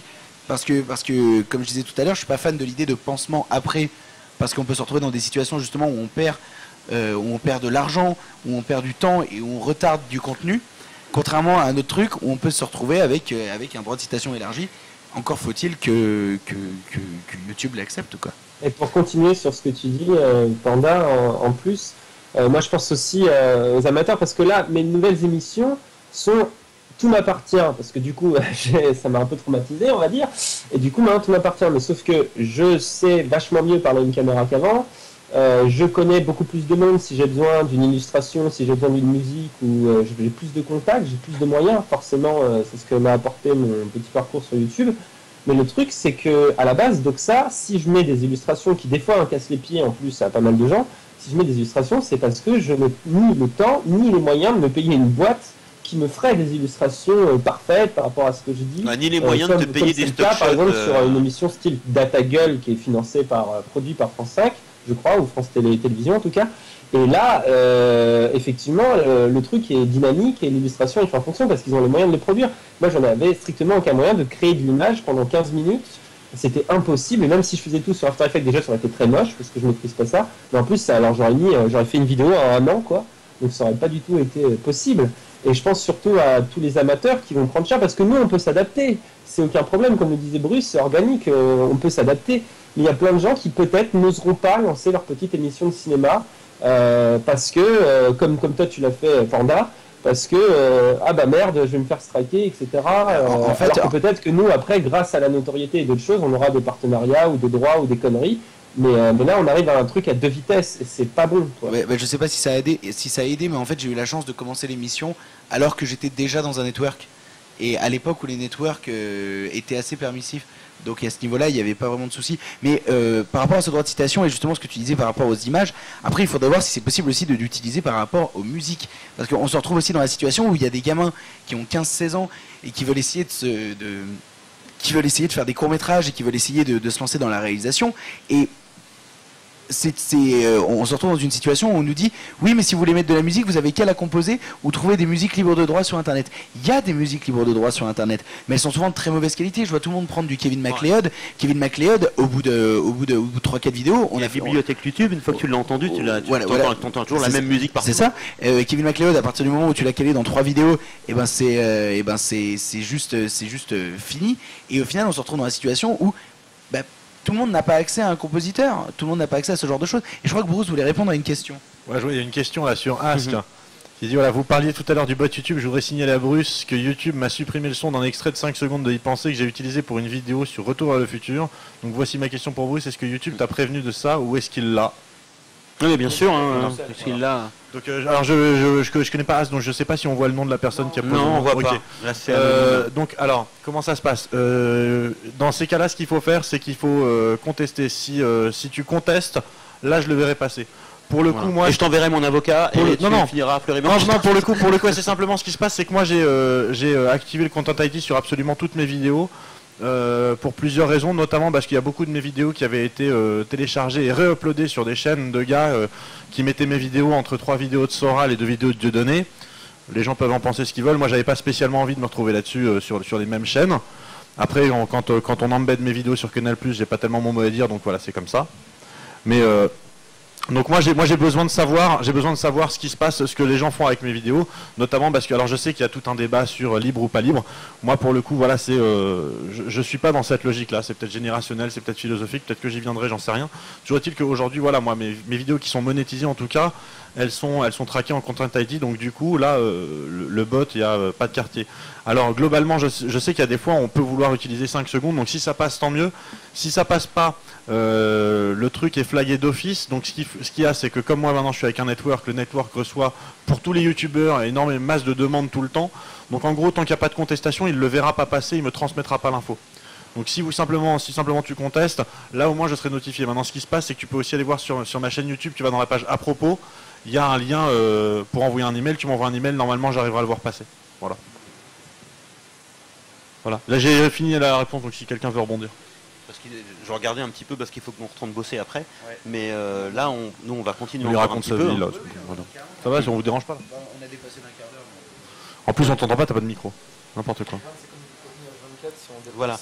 D'un quart d'heure, c'est décalé d'un quart d'heure. Cette émission, ça devient n'importe quoi. Les gens parlent sans micro et tout, c'est n'importe. En fait, ils avaient prévu 1 heure de vide au cas où il y aurait des retards. 1 heure de vide, tu veux dire de vidéo ou de vide? Et en fait, les Geek Ferries ayant tellement progressé. Là, c'est vide, d'accord. Progressé vraiment au top qu'il n'y a même plus de retard. Ah, le flux a été coupé, super. Donc là, pas du tout. On est sur l'heure de vide et il n'y a rien avant 17h. Enfin, il est 17h. Il est 10h15. On peut dépasser. Donc on peut dépasser. Bah, c'est bon, on peut laisser. Alors, c'est quoi on va laisser le micro à Panda. Alors, je dis bonjour à tous les fans des Geek Ferries, je dis bonjour à Anadé qui nous regarde en ce moment, je dis bonjour à... J'ai cru que t'allais enlever ton pantalon, j'ai eu très peur. Ouais, je dis Anadé, il enlève son froc, ça y est, c'est la fête. Tu t'en vas? Ouais, tu t'en vas? Bah non. Les gars, c'est quoi ces demandes là des mecs qui veulent utiliser mes vidéos sans payer? Putain, on est en ligne. Merde, salut. Hein? Quoi? Ouais, je vais me casser là.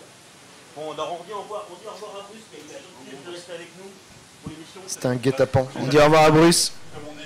Il a été aspiré dans le vortex. Il y a de plus en plus de place sur ce canapé, c'est vraiment agréable. Bientôt il y aura Victor qui va faire. Oh putain. Ouais, je vais terminer le live tout seul, je vous préviens. Donc, D'ailleurs, on a perdu un micro dans la bataille. Non, il y en avait. Ah ouais, oui. Le voilà. Bah, envoie-le comme ça, tout le monde a un micro. Yeah.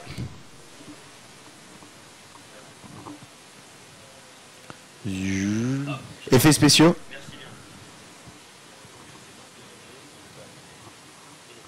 Il est pas allumé. Bon, Bon, on va partager celui-là. Donc là, on va rester encore un petit peu ensemble. 1, 2. Ça marche? Ça marche. Ok, c'est Laurent. Donc on va rester un petit peu ensemble et du coup on peut continuer à parler un petit peu des aspects juridiques qu'il peut y avoir autour de YouTube et des contenus.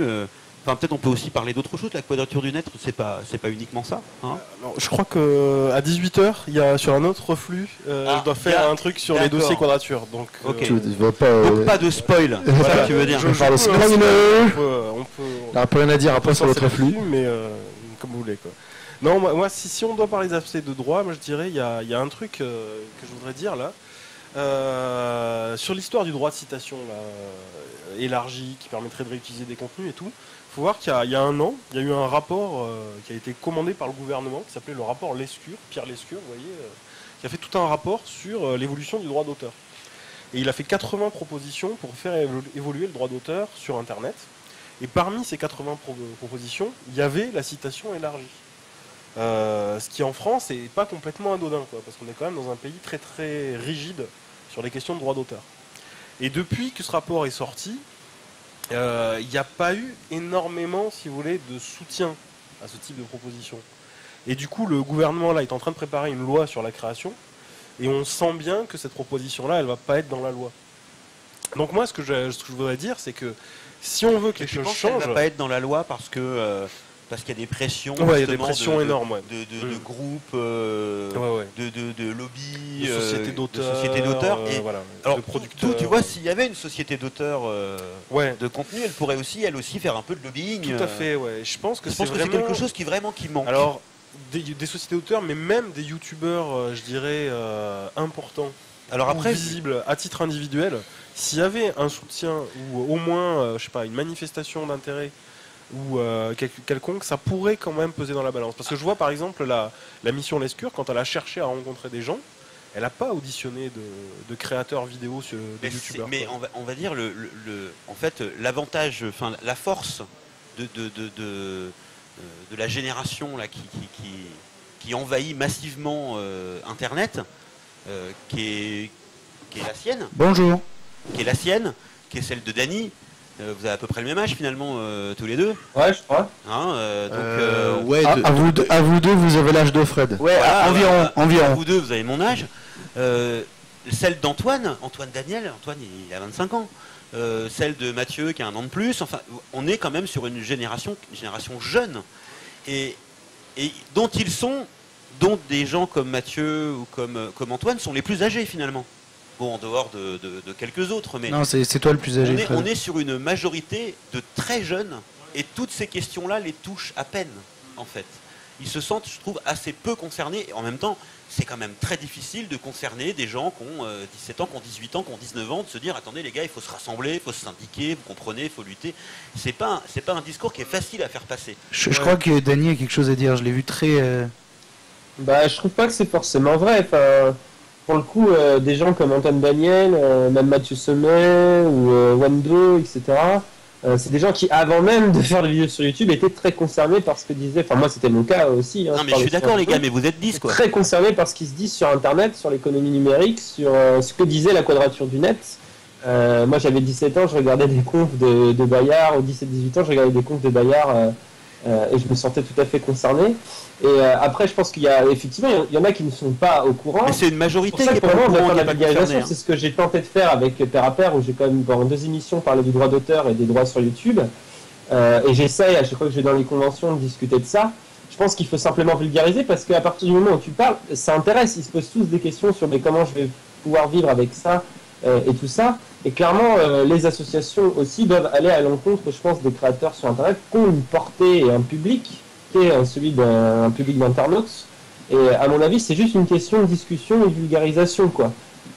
C'est pas une question de jeunesse, puisque je pense que là, tout le monde est concerné de près ou de loin par ces questions-là, quoi. Écoute, on a juste un tout petit avis un petit peu différent sur la question, mais c'est pas très grave. Hein, en plus, je ne disais pas que tu n'étais pas concerné ou que. Non, je l'ai pas pris personnellement. C'était une petite minorité. La grande majorité, toutes ces choses-là ne leur parlent pas. Alors, je suis d'accord que c'est parce que.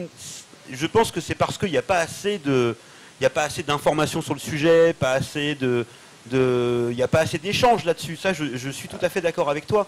Mais alors que finalement, les personnes qui aujourd'hui ont beaucoup d'audience et qui se sentent concernées par ça, elles en causent pas beaucoup en fait, tu vois. Bah après aussi malheureusement, je pense que, et là, c'est pas une question juste d'ignorance, c'est aussi parfois que beaucoup de créateurs ont peur et veulent garder de l'argent ou veulent garder leur position et ont peur de tout ça. Il suffit de voir les licences libres quand on propose l'idée à beaucoup de gens, ça fait juste énormément peur. Peur de mes droits d'auteur, mais non, mais je sais pas ce que je vais faire, mais au secours, etc. Mais oui, mais je suis d'accord qu'on m'utilise pour des YouTube poop, mais en même temps, j'ai trop peur de me retrouver sur des sites comme Égalité et Réconciliation, comme dans la position de Bruce. Et du coup, on peut en venir à rester un peu dans le système, quoi, ou à changer, et à se dire mais c'est normal, mais c'est pas normal.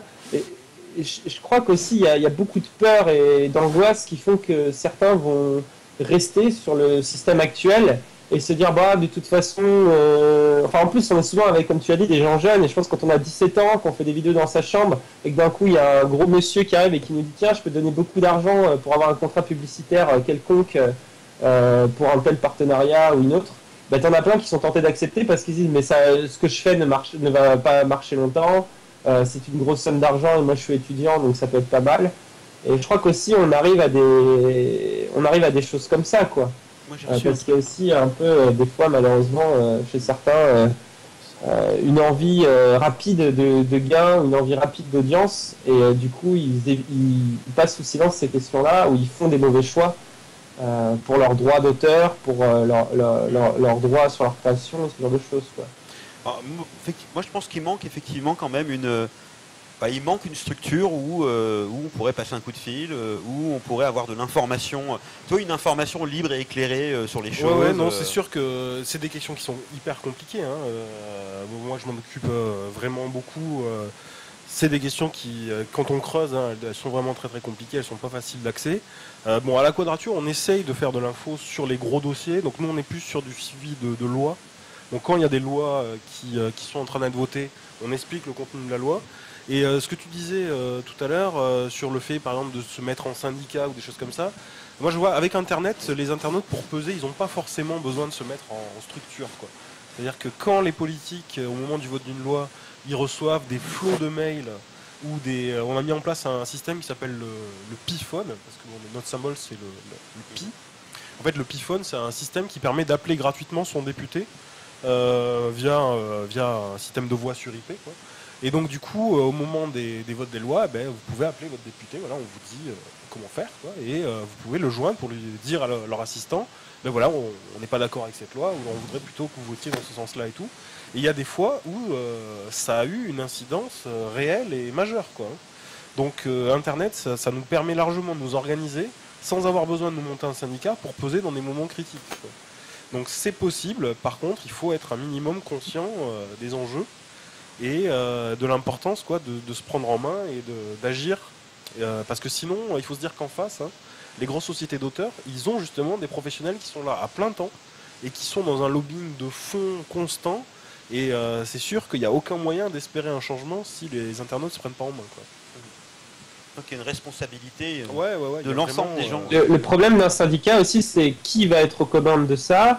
Du coup, est-ce que ça va pas servir les intérêts de certains par rapport à d'autres? C'est ça aussi la question que je me pose, quoi.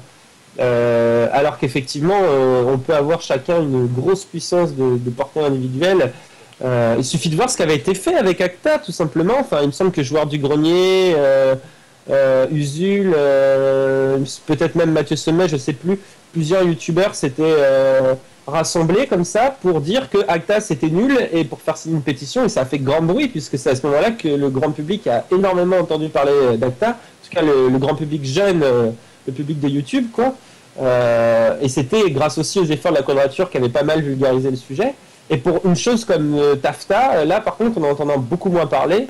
et une vidéo où plusieurs youtubeurs pour expliquer ce qui se passe, etc., serait tout aussi intéressante et aurait un impact, à mon avis, assez fort, quoi. En tout cas, pour au moins vulgariser le problème et faire signer peut-être des pétitions, envoyer des mails, ou ces choses-là qui pèsent quand même politiquement. Frédéric Moilas, il avait eu, Jean Dugrenier, il avait eu une phrase choc en fait qui résumait tout le problème. Il disait si vous voulez pas que Internet devienne un endroit où il y a que des vidéos de chats, voilà, il faut signer cette pétition. Et c'est vrai que c'est un raccourci qui est extrême, mais ça résume un peu l'idée, quoi, quelque part. Parce que c'est vrai que sans avoir un peu de marge de manœuvre, c'est difficile de créer du contenu qui fait le lien entre les grands médias et les contenus originaux. Après, on peut produire notre propre fiction et faire que des trucs originaux, avec des compositeurs originaux, avec des acteurs, avec tout qui est créé à partir de zéro. Mais ça limite énormément. Il faut que ce soit plus large ce qu'on peut produire. L'idée, c'est de varier les contenus, et il y a plein de moyens d'expression qui existent, et c'est dommage de se brider juste pour une histoire de loi. Les lois, on peut très bien les modifier, on peut très bien voter d'autres qui permettent de contourner les premières. Voilà, on n'est jamais bloqué. C'est nous qui faisons les lois, donc il n'y a pas de raison qu'on dise non, on peut rien y faire. Surtout qu'en plus, Internet, c'est aussi grandement la culture du remix, quoi, et des usages transformatifs. Des mèmes, des YouTube poupes. Bah oui, tu parlais des poupes, c'est. De tout ce genre de vidéos là, ça fait partie clairement de l'humour Internet.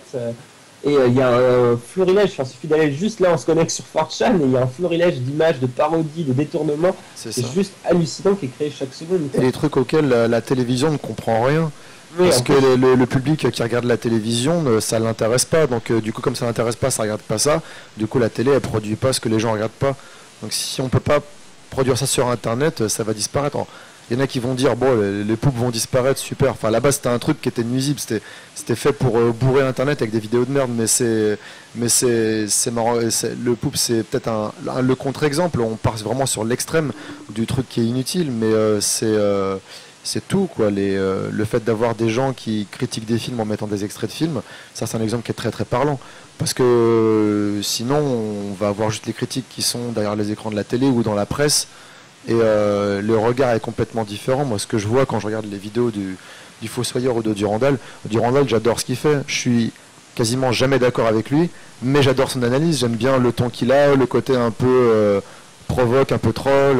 C'est super plaisant. J'ai vu ça nulle part ailleurs à la télé où voilà, quoi, il critique les films comme un critique gastronomique va descendre un restaurant, quoi. C'est vachement plaisant. C'est comme Bienvenue Nanarland ou alors le blog d'un odieux connard. Enfin, c'est pas à ce point-là Durandal non plus, mais c'est des contenus qui sont intéressants parce que c'est original dans la forme. On n'est pas sur le fond, on est sur la forme. Antoine Daniel et Mathieu Sommer, on n'arrête pas de parler d'eux depuis tout à l'heure, mais c'est quand même des personnalités qui fédèrent énormément de personnes sur le net.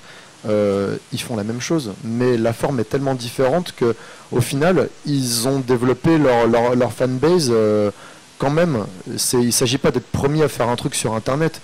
On peut être plusieurs à traiter le même sujet.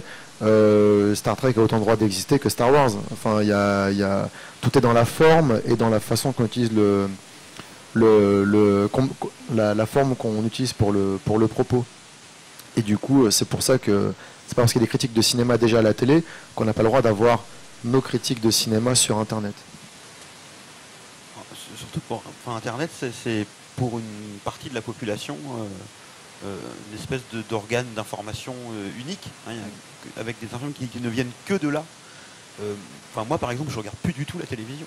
Je ne l'allume plus. Je pense que je n'ai pas regardé la télé depuis des mois. J'allume ma télé pour mettre Netflix, moi. Depuis des mois, je n'ai pas regardé la télévision.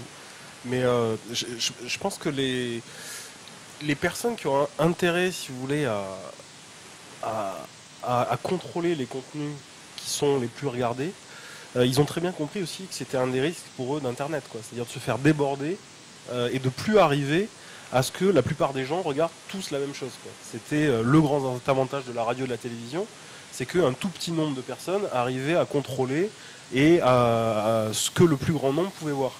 Et en fait, on se rend compte qu'il y a toute une stratégie des gros opérateurs pour en fait télévisionner Internet. Mais tu sais, t'es encore un peu jeune peut-être pour avoir connu les radios radios libres. Mais Laurent ressemble à tout peine. à fait, mais je veux dire, ouais, moi j'écoutais Carbone même 14. phénomène, en fait, hein. J'écoutais Carbone 14, Radio Pirate, qui émettait des toits de Paris, qui un jour est devenu une vraie radio. Et en 81, quand sont devenues des radios autorisées, il y a eu un vent de liberté incroyable. Il y avait des radios où on passait de la musique classique, passait du rock, passait du punk, des radios, il y avait Fréquence Gay, tout était devenu possible. Mais ça n'a pas duré longtemps. C'est-à-dire qu'aujourd'hui, 30 ans après, la radio libre, c'est ce qu'était la bande AM avant, quoi. Aujourd'hui, c'est RTL2, Europe 2. Ça y est, c'est fini. C'est-à-dire que c'est complètement redevenu comme avant. Aujourd'hui, tu changes de radio. Tu écoutes 10 stations, tu entends 5 fois la même chanson au même moment sur 5 stations différentes, parce que les programmes, ils sont décidés par les boîtes. Et les majors, ils donnent des sous pour que ça passe tant de fois par jour. Et puis c'est fini, quoi. C'est terminé. Il n'y a plus, peut-être à quelques exceptions près, il n'y a plus d'un contenu vraiment original, fréquent, FG qui était donc Fréquence Gay. Aujourd'hui, il s'appelle toujours FG, mais c'est plus ça. Ils disent souvent des gens qui font Radio FG, fucking good music. Mais non, c'est terminé, quoi. C'est devenu une musique d'électro, mais c'est plus une musique qui se revendique de la culture qui était la même, celle de son ouverture, quoi. Tout ça, c'est terminé. Et moi qui ai vécu ça, je trouverais tellement dommage que ça arrive à Internet. Alors ce sera plus dur pour Internet parce que c'est beaucoup plus difficile, mais avec la centralisation des gros acteurs sur Internet, un Internet qui est entièrement YouTubisé, Facebookisé, etc., finalement il y a de très gros risques qu'on retombe dans ce système de cette dérive qui a eu sur les radios libres. Est-ce qu'il y a un moyen peut-être justement que ça n'arrive pas? Est-ce qu'il y a encore un moyen? Est-ce qu'il y a encore? Parce que on est peut-être déjà très avancé dans le processus. Il faut être capable de lâcher du lest. Est-ce qu'on peut très bien dire tiens demain j'arrête Facebook, donc je supprime toutes les photos que j'ai hébergées dessus depuis la création de mon compte, et tant pis les contacts, j'ai la flemme de récupérer les numéros de téléphone un par un en prenant tous mes centaines de milliers de contacts. C'est un outil de communication aussi, Facebook, donc est-ce qu'on n'y perdrait pas plus qu'on y gagnerait? Est-ce que le gain qu'on aurait, ça vaut le coup de perdre tout ce qu'on a construit avec Facebook, toutes les fanbases, les outils de communication pour tout le contenu Internet? Je veux dire, quand tu as une page Facebook, c'est vrai que tu peux avoir une page fan pour différents contenus. Il y avait Bruce qui me disait par rapport au contenu que je t'avais montré tout à l'heure, il me disait fais une page fan. Je dis oui, mais j'en ai déjà 6. Il passe en phrase 7, ouais, bon, c'est vrai. Mais c'est vrai que c'est des organes de communication qui sont efficaces, même s'ils sont de plus en plus bridés, parce que sur une page fan, tu vas publier un truc, si tu mets pas des sous pour qu'elle remonte dans le fil d'actu de la personne qui la suit, elle la verra jamais, alors qu'elle a cliqué sur machin. Ça, c'est faux. Parce qu'en fait, Facebook, c'est une fausse technique qu'ils ont mis en place. Et il y a une vidéo internet qui l'a démontré que payer pour avoir plus de portée sur sa page, en fait. En fait, la portée qui t'apporte, c'est dans des pays genre la Moldavie, des trucs comme ça. Et en fait, des gens qui vont rejoindre ta page. Mais c'est-à-dire que ce que disait Laurent, c'est que quand tu appuies sur le bouton envoyer, partager, c'est pas toutes les personnes que tu... C'est ça, il y a un pourcentage des likes qui vont avoir ça qui s'affiche dans le fil d'actu. Et alors là, il faut que ces gens-là, ils soient devant leur téléphone, devant leur ordi au moment où tu publies, parce que sinon après c'est repoussé par les mecs qui disent oh putain je vais arriver en retard en cours, ou sinon il faut s'abonner à la page directement. Il y a une option qui permet de recevoir les notifications de la page quoi qu'il arrive. Donc c'est compliqué, il faut faire un tuto pour dire regarde tu t'abonnes, mais aussi également alors déjà pour arracher un like à quelqu'un, après quand tu as du contenu il devient viral par lui-même s'il plaît aux gens, mais il y a tellement de contenu. T'imagines le bordel, enfin s'il faut que tu likes toutes les pages des émissions que t'aimes bien, au final, moi j'ai fait un ménage sur ma page Facebook de toutes les pages que j'avais likées depuis que j'étais sur Facebook, j'en étais à plusieurs centaines. Enfin c'est au bout d'un moment ton fil d'actu ça devient n'importe quoi. Il faut se focaliser sur celles qu'on a vraiment envie de recevoir au niveau des notifications. Mais la technique de Facebook de faire payer pour avoir de la portée, en fait c'est une technique qui ne sert absolument à rien parce qu'en fait tu payes pour récupérer des gens, mais qui sont au final des gens qui n'ont pas s'intéresser à ta page parce que c'est des gens qui, justement, je te dis, sont en Moldavie ou des trucs comme ça. Donc tu te récupères des likes sur ta page de personnes qui ne comprennent absolument rien à ta page, ce qui fait que quand tu as l'impression que ton nombre de personnes qui suivent la page sont de plus en plus... Ouais, j'ai 3 millions de followers, c'est trop fort. Voilà, et t'as l'impression qu'il est de plus en plus gros, sauf que tu te dis, maintenant qu'il est plus gros, je vais plus partager mes publications en les J'ai payant. plus de viralité. Sauf qu'au final, tu te retrouves avec les mêmes gens qu'avant et qui voient ta publication. C'est un système qui en fait fonctionne pas. C'est payé pour avoir des gens, mais au final avoir moins de portée. C'est un truc qui au final ne sert absolument à rien, quoi. En plus, il me semble que c'était Bruce qui avait dit ça. Je crois j'avais vu ça sur. Il connaissait quelqu'un qui avait payé. Et en fait, Facebook n'est même pas vraiment capable de contrôler le like des gens. Ouais. Enfin, c'est quand même quelque chose de très ambitieux. Et en fait, finalement, parce que vous savez, on peut acheter des faux likes sur Internet. Là, on peut acheter des likes chinois à la con. Et du coup, quand vous allez sur votre page, j'ai écrit que votre public numéro 1, c'est la Chine. Ou enfin, c'est un endroit comme ça où il y a plein de gens qui vont être payés pour cliquer, quoi. Et en fait, là, même en payant officiellement Facebook, la plupart des gens se retrouvent avec des likes chinois. Parce que Facebook est obligé de sous-traiter certains trucs parce que ça intéresse pas tellement. Et le problème, c'est que par contre, c'est que 10% des gens, je crois, qui voient une publication. Et enfin, ça c'est 10% juste quand même, incroyable, quoi, En fait, ça c'est 10% des gens qui voient ta publication si elle n'est pas likée. Mais à partir du moment où quelqu'un la like, et en fait ses amis vont voir, ton ami machin a liké la publication, machin a mis un commentaire. Et c'est comme ça en fait que ta page a de la portée. Si jamais tu as une publication où tu n'as aucun like, elle sera vue que par 10% de ta page. Mais si elle commence à être likée par environ une centaine de personnes, ça veut dire que tu t'ouvres à la possibilité de voir aussi les amis de ces 100 personnes là. Donc au final tu as une plus grosse portée, mais c'est du like pour avoir du like en fait. Alors il y a Pouillou m'a envoyé un lien sur le Ask, un lien vers www.dégooglisoninternet.org.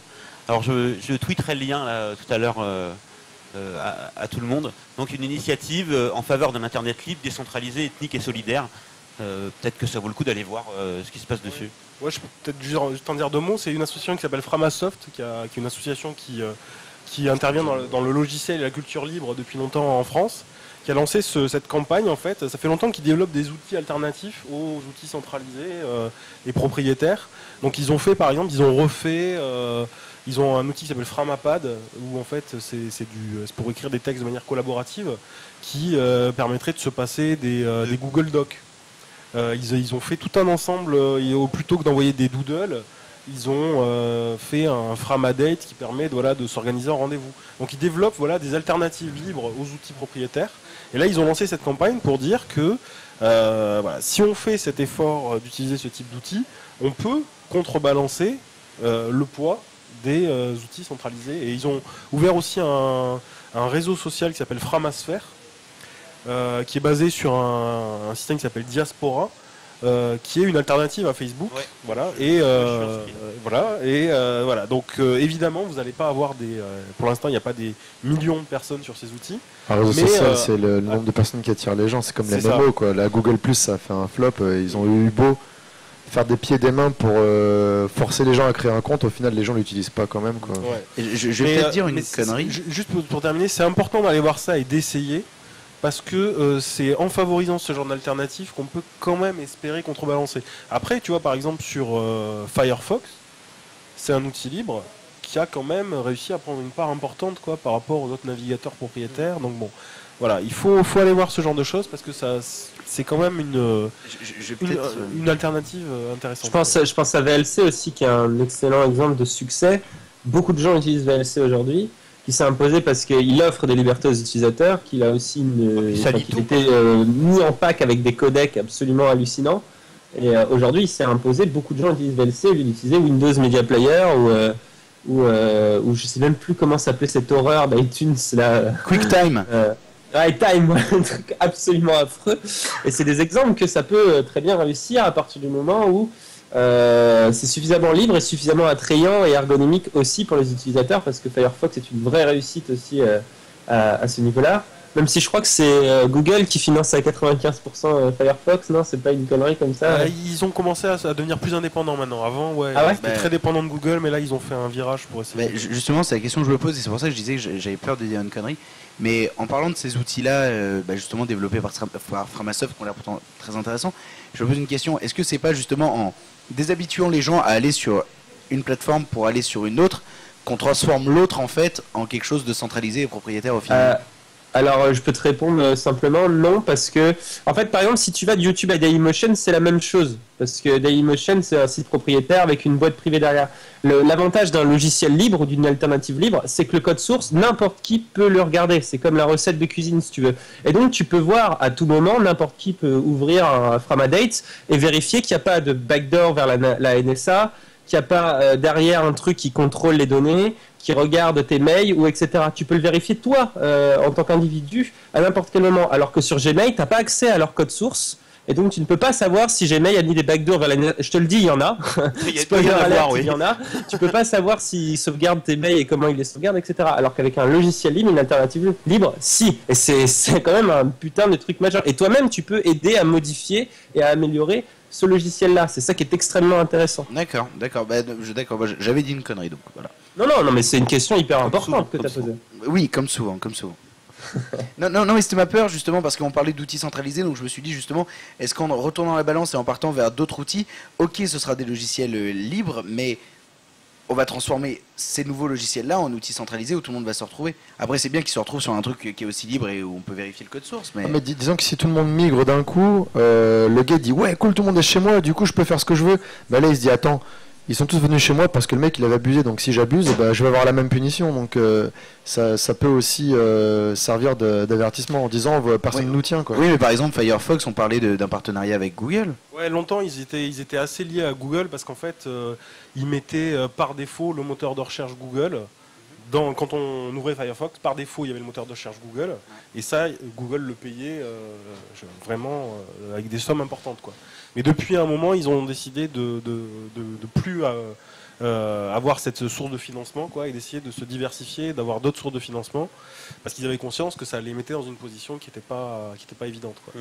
Donc voilà. Après, on dit souvent libre, c'est pas gratuit, quoi. C'est-à-dire que par exemple, Framasoft, pour faire ça, ils ont besoin d'avoir des salariés, quoi, tout simplement. Donc c'est pour ça que vous voyez, il y a un bouton de don aussi dès qu'on arrive sur la page, parce qu'il n'y a pas de secret. Si on veut que ça se développe, ce genre de choses, il faut leur donner les moyens de pouvoir le faire, quoi. Et ils ont un programme assez ambitieux à plusieurs années, où ils veulent développer des choses de plus en plus ambitieuses. Et alors là, leur prochaine brique, une des prochaines briques vraiment importantes, ce serait par exemple le mail. Avoir un vrai outil libre de mail, ça n'existe pas vraiment. Enfin, il y en a quelques-uns. Avec Mozilla. Oui, mais voilà, Thunderbird, tu veux dire. Thunderbird, ouais. Mais voilà, avoir des vrais outils libres sur le mail, voilà, il manque encore certaines briques dans l'écosystème, quoi. Justement, là, on parlait de droit, et Dany, quand tu parlais du code source et des backdoors vers la NSA ou vers des choses comme ça, on aborde un autre sujet qui est un sujet du contrôle des actions de l'action des internautes, en fait. Est-ce qu'aujourd'hui, est-ce qu'il est encore possible d'avoir une certaine parce qu'il y a encore un petit peu des choses privées qui peuvent se passer. Le contrôle why not, mais qui contrôle ceux qui contrôlent. C'est ça le truc. Qu'est-ce qu'on fait des infos? Est-ce que voilà, les mots-clés, les alertes, tu dis attentat sur un mail. Oui, mais justement, comment est-ce que à un moment donné, on va pas être là, il s'est passé quand même des choses assez terribles en France, là, il y a une dizaine de jours, et qui vont peut-être conduire demain. Et j'ai vu un truc sur le site de la Quadrature là-dessus, qui vont peut-être conduire demain à un contrôle accru, à l'interdiction de sites internet, au contrôle un contrôle qui n'existe pas aujourd'hui, qui existera demain. Et à quel moment on est dans quelque chose qui va aller à l'encontre de la liberté individuelle, au-delà du raisonnable?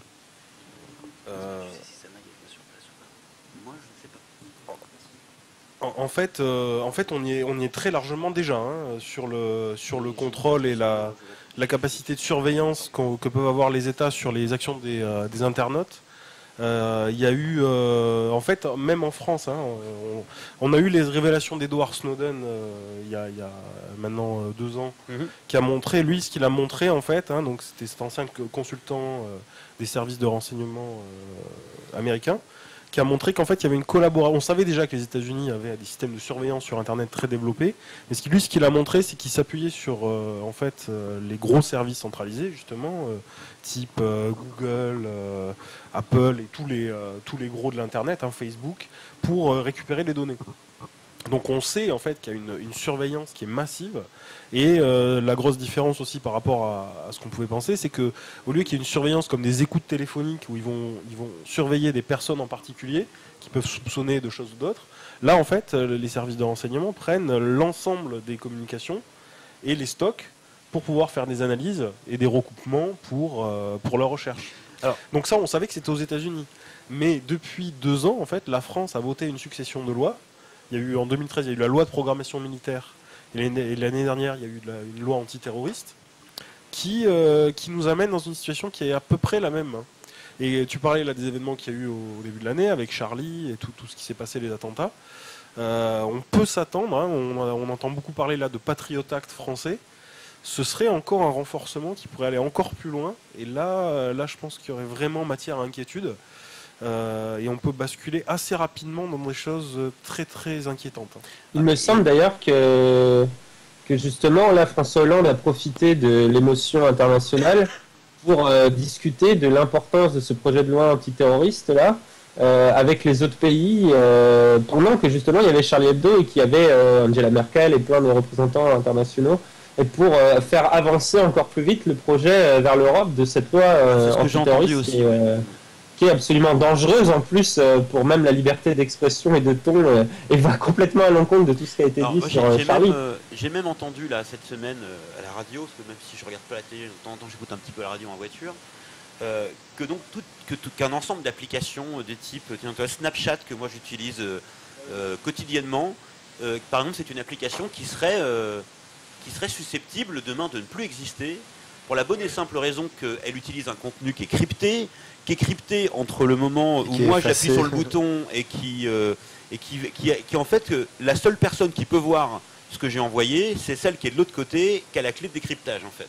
Toutes ces applications cryptées comme justement Snapchat ou alors des nouveaux systèmes aussi, WhatsApp, des systèmes de communication, il y a des systèmes de téléphonie, par exemple BlackBerry qui a un système crypté, les nouveaux Nexus 6 là, cryptés, pour lequel justement on dit mais attendez, ce machin-là c'est un obstacle à la sécurité nationale que d'avoir un téléphone avec lequel on peut justement les conversations peuvent pas être interceptées parce que il n'y a que celui à qui vous envoyez un message qui peut le lire, c'est quand même dingue. Enfin, mais c'est vrai que la question elle est pertinente parce qu'effectivement comme ça paraît fou quoi. Voilà, mais c'est vrai qu'après t'envoies une lettre. Il n'y a que celui à qui je l'envoie qui a le droit de la lire, c'est quand même. Oui, mais c'est vrai qu'après on se dit ouais, si on veut défoncer le pays, c'est simple, je prends un Nexus 6 quoi. C'est aussi simple comme un coup de fil. Tu vois. Ouais, mais c'est peut-être la prochaine étape en fait, hein, parce que là en fait c'est en Angleterre qu'il y a eu ça en fait. C'est en Angleterre. Cameron, le Premier ministre anglais, qui a dit que vu les événements qui s'étaient passés, on pourrait plus bientôt tolérer qu'il y ait des services qui utilisent du chiffrement. Donc le chiffrement, c'est ce qui permet de crypter des communications. Vous avez 2 moyens de faire du chiffrement, hein. Soit vous le faites en utilisant un service qui chiffre les communications, donc c'est Snapchat le fait, d'autres Gmail commence à dire qu'ils veulent le faire aussi. Ils peuvent toujours filer avant de le crypter. Hein. Et donc ça c'est en utilisant un service qui le fait, mais on peut le faire aussi en tant qu'individu, c'est-à-dire que notamment quand on utilise Thunderbird, hein, on peut utiliser un plugin qui s'appelle PGP qui permet de s'échanger des clés de chiffrement entre personnes, et là ça vous garantit qu'il n'y a que la personne à qui vous avez donné votre clé qui pourra lire vos mails. Et ça c'est un moyen qui est très puissant en fait, hein, de crypter les communications. C'est possible de casser les chiffrements, mais ça demande des moyens énormes. Et donc évidemment, on pourrait pas traiter des données en masse comme ça. Il faut savoir qu'aux États-Unis, le chiffrement, au départ, quand c'est né, l'État voulait l'interdire en disant que c'était une arme de guerre. En fait. Il y a eu un procès qui est remonté comme ça, où finalement les tribunaux ont considéré que non, c'était pas une arme de guerre, c'était un droit à la protection de la vie privée. Et là, ce qui se passe avec les événements, c'est qu'on pourrait très bien arriver à une remise en cause de ça. Donc là, ils vont essayer de faire pression sur les services qui chiffrent, et après l'étape d'après ce serait d'interdire le chiffrement, ou alors de considérer que si jamais vous êtes un individu et vous utilisez du chiffrement, c'est un indice, c'est quand même que vous êtes bizarre, qui prouve que vous êtes peut-être en voie de tomber dans la catégorie terroriste. Quand on n'a rien à se reprocher, on n'a rien à cacher. Voilà, le fameux rien à cacher. Ouais. On sait que c'est une énorme arnaque en fait, ce truc d'avoir rien à cacher, parce que tout individu a des choses à cacher et c'est un droit légitime d'avoir une sphère d'intimité et d'avoir des choses. J'ai rien à cacher, mais si on peut me foutre la paix quand je prends ma douche, tu vois, par exemple, c'est sympa, quoi. Voilà. Parce que ce contrôle tout azimut, là aussi, je pense que c'est aussi une responsabilité des gens de tout le monde, en fait, de dire à un moment donné, attends, on n'est pas d'accord, quoi. Je pense que ça va vraiment être un gros sujet de l'année qui arrive, hein, parce qu'avec les événements qu'on vient de traverser, les attentats qu'on vient d'avoir, ça va être la porte ouverte aux propositions les plus débridées. Hein. Ouais, parce que le 24 décembre, il est passé, donc ils peuvent plus faire des lois le 24 et le 25 quand personne regarde les publications officielles. Là, il faut qu'ils attendent un an, donc ils vont être obligés de le faire de manière officielle en nous informant. Là, il y a déjà eu, on venait juste d'avoir une loi quand même anti-terroriste qui a été votée l'année dernière à la fin de l'année, et ils n'avaient même pas encore pris les décrets d'application de cette loi, que déjà ils envisagent la suite, c'est-à-dire un renforcement des mesures. Cette loi-là antiterroriste qu'il y a dedans, c'est le blocage des sites dits terroristes, mais sans juge en fait. C'est-à-dire la possibilité pour les services de police, quoi, de bloquer des sites terroristes sans passer par un juge. De toute façon, c'est pas pour rien qu'ils connaissaient l'identité des mecs qui avaient ouvert le feu. L'histoire de la carte d'identité, tout le monde disait non, mais c'est un fake, c'est n'importe quoi. Comment un mec fait pour oublier sa carte d'identité dans la voiture, c'est n'importe quoi. Bah oui, mais en même temps, vous leur demandez comment ils connaissent leur identité. Ils peuvent pas vous le dire. Ils les ont eu de manière illégale, les identités, donc ils vont vous sortir un truc bidon. Mais ils peuvent pas vous le dire. Évidemment que qui va aller faire... Tiens, t'as pensé à prendre ta identité? Oh merde, merci. J'avais oublié. Enfin, c'est idiot. Évidemment, c'est un truc... Enfin, c'est de tout temps, il y a eu des violations des droits... les écoutes téléphoniques sous Mitterrand, enfin, ça date pas d'hier, quoi, tu vois. Qu'il y en ait, c'est une chose. Que ce soit institutionnalisé et que ce soit légalisé et institutionnalisé, c'est autre chose. C'est-à-dire que, par exemple, il y a toujours eu, par exemple, même si on combat, par exemple, tous les jours, je sais pas, le racisme, il y en a un peu toujours eu, d'accord? Seulement, l'exploitation d'une communauté par une autre. Ça arrive, c'est toujours arrivé. Ça arrive toujours, même si tu combats ça.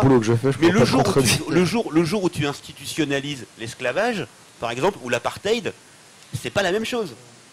C'est pas la même chose quand tu as quelque chose qui est institutionnalisé, légalisé dans un pays, que d'avoir seulement des dépassements de limites, des choses où tu peux peut-être attaquer l'État parce qu'il t'a écouté illégalement, parce que on est dans un échange on est autour du droit, alors que là, on n'a plus de droit. Et en plus, quand on dit on va pouvoir interdire administrativement des choses sans passer par la justice. C'est automatique sur YouTube. Exactement, tu reviens à la même chose qu'au début, où tu as finalement on te dit on va défendre la liberté d'expression.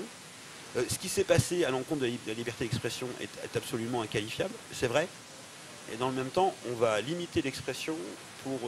tu vois, il y a un espèce de truc... Il y a un non-sens, ouais, on va limiter la capacité des gens à s'exprimer. Non, mais en plus, je crois que Lionel, tu as probablement plus les compétences pour ça. Mais la dernière fois, quand j'étais au Capitole du Libre, là, il y avait eu une espèce de... Pas un quadrapéro, mais il y avait une conférence qui rappelait. Et il me semble que justement, la loi terroriste, là, contre les méchants terroristes, la plupart des gens pourraient être d'accord, mais le truc, c'est que ça concernerait, il me semble même, des écologistes qui s'auto-radicalisent sur Internet. Il me semble qu'il y a eu cette phrase qui est absolument fameuse, parce que des gens s'interrogent et se questionnent sur l'écologie, et donc font appel à des manifestations, à des pétitions, des trucs comme ça. Et là, ce sont donc des terroristes. Voilà, c'est ça. Et c'est là qu'on voit l'application de cette loi, et comme elle est sans juge, où elle pourrait devenir très dangereuse. On pourrait dire, ah non, mais ce site Framasoft, là, sont en train de faire quelque chose de terroriste parce qu'ils soutiennent un logiciel qui s'appelle Tor, et Tor permet à des terroristes de communiquer de façon cryptée.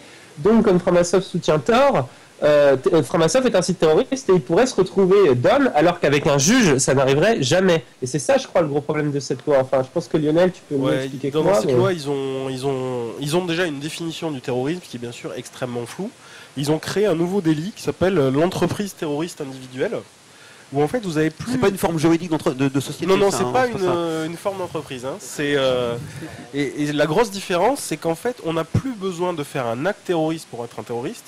Il faut juste qu'on soit en train la capacité de le faire, quoi. La capacité de le faire, ou qu'on le projette. Et alors pour ça, ils ont fait une liste qui est assez longue, où il y a des tas d'indices qu'ils pourraient utiliser pour caractériser quelqu'un. Donc, par exemple, dans cette là, si je démarche. fais des Snapchats, je peux avoir. Non, éventuellement- alors des Snapchats, pas Donc, c'est encore. crypté. Ouais, c'est pas Si encore tu dans fais la le dessin liste, mais, si tu fais le dessin d'un Boeing qui s'écrase sur la photo d'un building, peut-être que. Éventuellement. Mais cette liste, elle est tellement floue, et il suffit d'avoir 2 critères dans la liste pour être caractérisé comme quelqu'un ayant une entreprise terroriste individuelle. Donc en gros, si vous voulez, nous ce qu'on a dit, c'est que cette loi, elle nous présume tous terroristes. Et il suffit de valider 2 indices dans la liste pour que la présomption, elle devienne une accusation. On est des bases suspects, il Tu manque sais, que les preuves. Quoi. Du coup, on retombe sur la même chose. On parlait tout à l'heure de l'histoire de la copie privée là. Ah On oui, dit oui. bon bah, écoutez, on vous suppose tous, vous êtes des voleurs. Tout le Donc, monde vous est allez tous suspect. payer. Puisque de toute façon, au lieu d'aller chercher celui qui le fait, puisque c'est interdit, bah, en fait, vous allez payer tous pour lui. Là, c'est un peu la même chose en fait. Bon bah, on va arrêter de se prendre la tête pour savoir si tel ou tel commet des actes machin. On va juste suspecter que vous êtes tous des terroristes et que si on fait 2 croix dans 2 cases, boum, ça vous tombe sur le coin du nez quoi. Alors c'est vrai qu'avant les attentats déjà c'était grave hein, parce que ça a laissé la porte ouverte à des tas de dérives parce qu'effectivement après toute forme de militantisme un peu radical, par exemple les gens du barrage de Stevens, je suis désolé mais ils sont dans la liste quoi parce qu'ils ont eu des comportements violents, il y a eu des... Donc voilà, on parlait des écolos, voilà, des manifestations écolos un peu violentes qui s'organisent sur Internet, un peu musclées qui s'organisent sur Internet, peuvent très bien basculer dans la catégorie d'entreprise terroriste individuelle. Quoi. Voilà, ouais. Tout ce qui est militantisme un peu radical, et bon je suis désolé, on a besoin aussi d'avoir des militants un peu radicaux, et c'est pas la même chose que du terrorisme. Quoi. Absolument pas. Donc voilà, on est dans un moment où maintenant, avec ce qui s'est passé, on le voit aussi, ils ont créé un délit qui s'appelle l'apologie du terrorisme. Et là, en ce moment, il y a eu une 50aine de condamnations qui sont tombées. Ton Dieudonné qui passe au tribunal Voilà, le donc 4 Dieudonné, mais il février. n'y a pas que lui, il y en a d'autres. Ça, c'est parce que c'est un peu emblématique. C'est parce que, le, c'est le on plus l'a médiatisé, entendu, donc voilà. voilà, Mais, ils aiment bien. Ouais, mais on voit dans les autres, il y a vraiment des gens qui ont se dire qu'ils ont été condamnés pour apologie du terrorisme. Voilà, des gens ivres qui. Oui, j'ai entendu ça, ouais. Et les juges vont pas dans la dentelle. Bah, C'est-à-dire les- comparution immédiate et c'est des peines de prison ferme. Bah, quoi. Les fans de nous, il faut y avoir au-delà des des petits... horreurs. Les fans de nous, il faut y avoir des petits Charlie soucis devant le Hebdo, Grand Rex par rapport à bien ça. fait pour Charlie Hebdo, au-delà du fait que, bien évidemment, c'est horrible de dire ça, on est aussi dans le cadre d'Internet, de Twitter, et c'est probablement des gens qui se croient un peu tranquilles sous l'anonymat et qui sont dans une forme de troll, alors bien sûr très cynique et très malavenu, quoi, mais je pense que dire qu'ils sont forcément dans l'apologie du terrorisme, enfin, moi je trouve ça proprement hallucinant que ça arrive, quoi. Surtout au même moment où on nous dit liberté d'expression, et que quelqu'un qui dit juste ouais bah Charlie bien fait pour leur gueule sur Twitter reçoit un procès verbal pour apologie du terrorisme, quoi. C'est quand même, je trouve, assez grave, quoi. Il y avait la marche républicaine à Place de la République dimanche dernier, le week-end où il y avait Noob qui restait son film au Grand Rex. Et il y avait des fans dans la rue qui hurlaient les slogans des factions. Donc ils hurlaient dans la rue, ils étaient mais genre plusieurs centaines. Coalition, destruction, les ennemis de l'Empire doivent périr. Et du coup, il y avait tellement de monde que la manif en fait commençait bien avant le Grand Rex. Parce que tout le monde allait dans la même direction pour rejoindre la marche républicaine à la place de la République. Et là, les gens, ils entendaient destruction, doit périr. Et les gars, ils ont commencé à se rapprocher, mais qu'est-ce qui vous arrive? Ça va pas ou quoi? Vous êtes irresponsable, machin.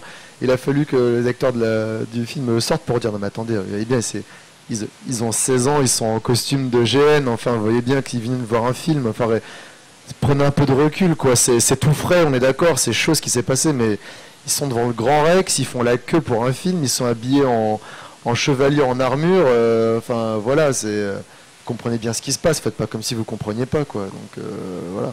Mais je pense qu'il faut attendre quelques semaines que ça retombe un peu pour qu'on ait les idées un petit peu claires. Et les politiques comme les citoyens, parce que ça fausse le jugement. Ça fausse à chaud comme ça. Il faut pas, par contre, faut pas se laisser. Je pense qu'il faut pas se laisser aveugler par les choses et que bien sûr c'est terrible ce qui est arrivé. Ça n'aurait pas dû arriver et tout le monde souhaite que ça n'arrive plus jamais, hein. Mais il ne faut pas se laisser aveugler par le côté émotionnel des choses, parce que la liberté, c'est quand même quelque chose d'assez fondamental. C'est peut-être la chose la plus fondamentale qu'il puisse y avoir dans notre vie. Et ça, il faut vraiment qu'on puisse le sauvegarder. Et à chaque fois, ça recule. Il y a de la reculade comme ça à chaque fois. Ouais, et puis, il faut voir une chose aussi, c'est que bon, la liberté, c'est quelque chose de fondamental. Et Internet, c'est fondamental pour pouvoir exercer ces libertés. C'est-à-dire, on dit par exemple, oui, il y a une liberté d'expression. Donc dans la Déclaration des droits de l'homme, on dit chacun est ce que tu libre veux chez toi dans ton salon, quoi. Voilà, de parler. Le texte dit exactement de parler, d'imprimer ou de communiquer ses pensées. Mais si je parle dans mon salon, il n'y a que personne qui va entendre. Imprimer ou publier, il faut que je passe par un éditeur ou avoir les moyens de faire ça. Avec Internet, tout le monde a eu ces moyens-là, et donc il y a des gens qui disent qu'avant Internet, la liberté d'expression, c'est quelque chose d'assez théorique en fait, hein. Parce que finalement, il n'y avait qu'un tout petit nombre de personnes qui pouvaient vraiment l'exercer, ce droit à la liberté d'expression. Avec Internet, vous avez la possibilité, beaucoup d'entre nous ont maintenant la possibilité de l'exercer effectivement, quoi. Donc du coup, là, on est dans un cocktail vraiment assez terrible, parce que on a ces menaces qui pèsent sur les libertés et elles sont encore plus menacées sur Internet. Dans la loi sur le terrorisme, ils ont fait d'Internet une circonstance aggravante. C'est-à-dire que si on fait une apologie du terrorisme dans la vie, ça coûte 5 ans de prison. Si on l'a fait sur Internet, ça coûte 7 ans de prison en fait. Il y a d'autres délits pour lesquels c'est une circonstance aggravante. Il y a plus d'autres délits comme ça. Il le considère comme ça devient un facteur aggravant qui aggrave les peines, quoi. Alors là, il est 18h. Normalement, ce serait pour Qu'est-ce qui nous se l'heure passe de ensuite rendre l'antenne. Ouais. Alors là, Laurent, je te confie l'antenne 2 minutes, le temps que j'aille un petit peu me renseigner.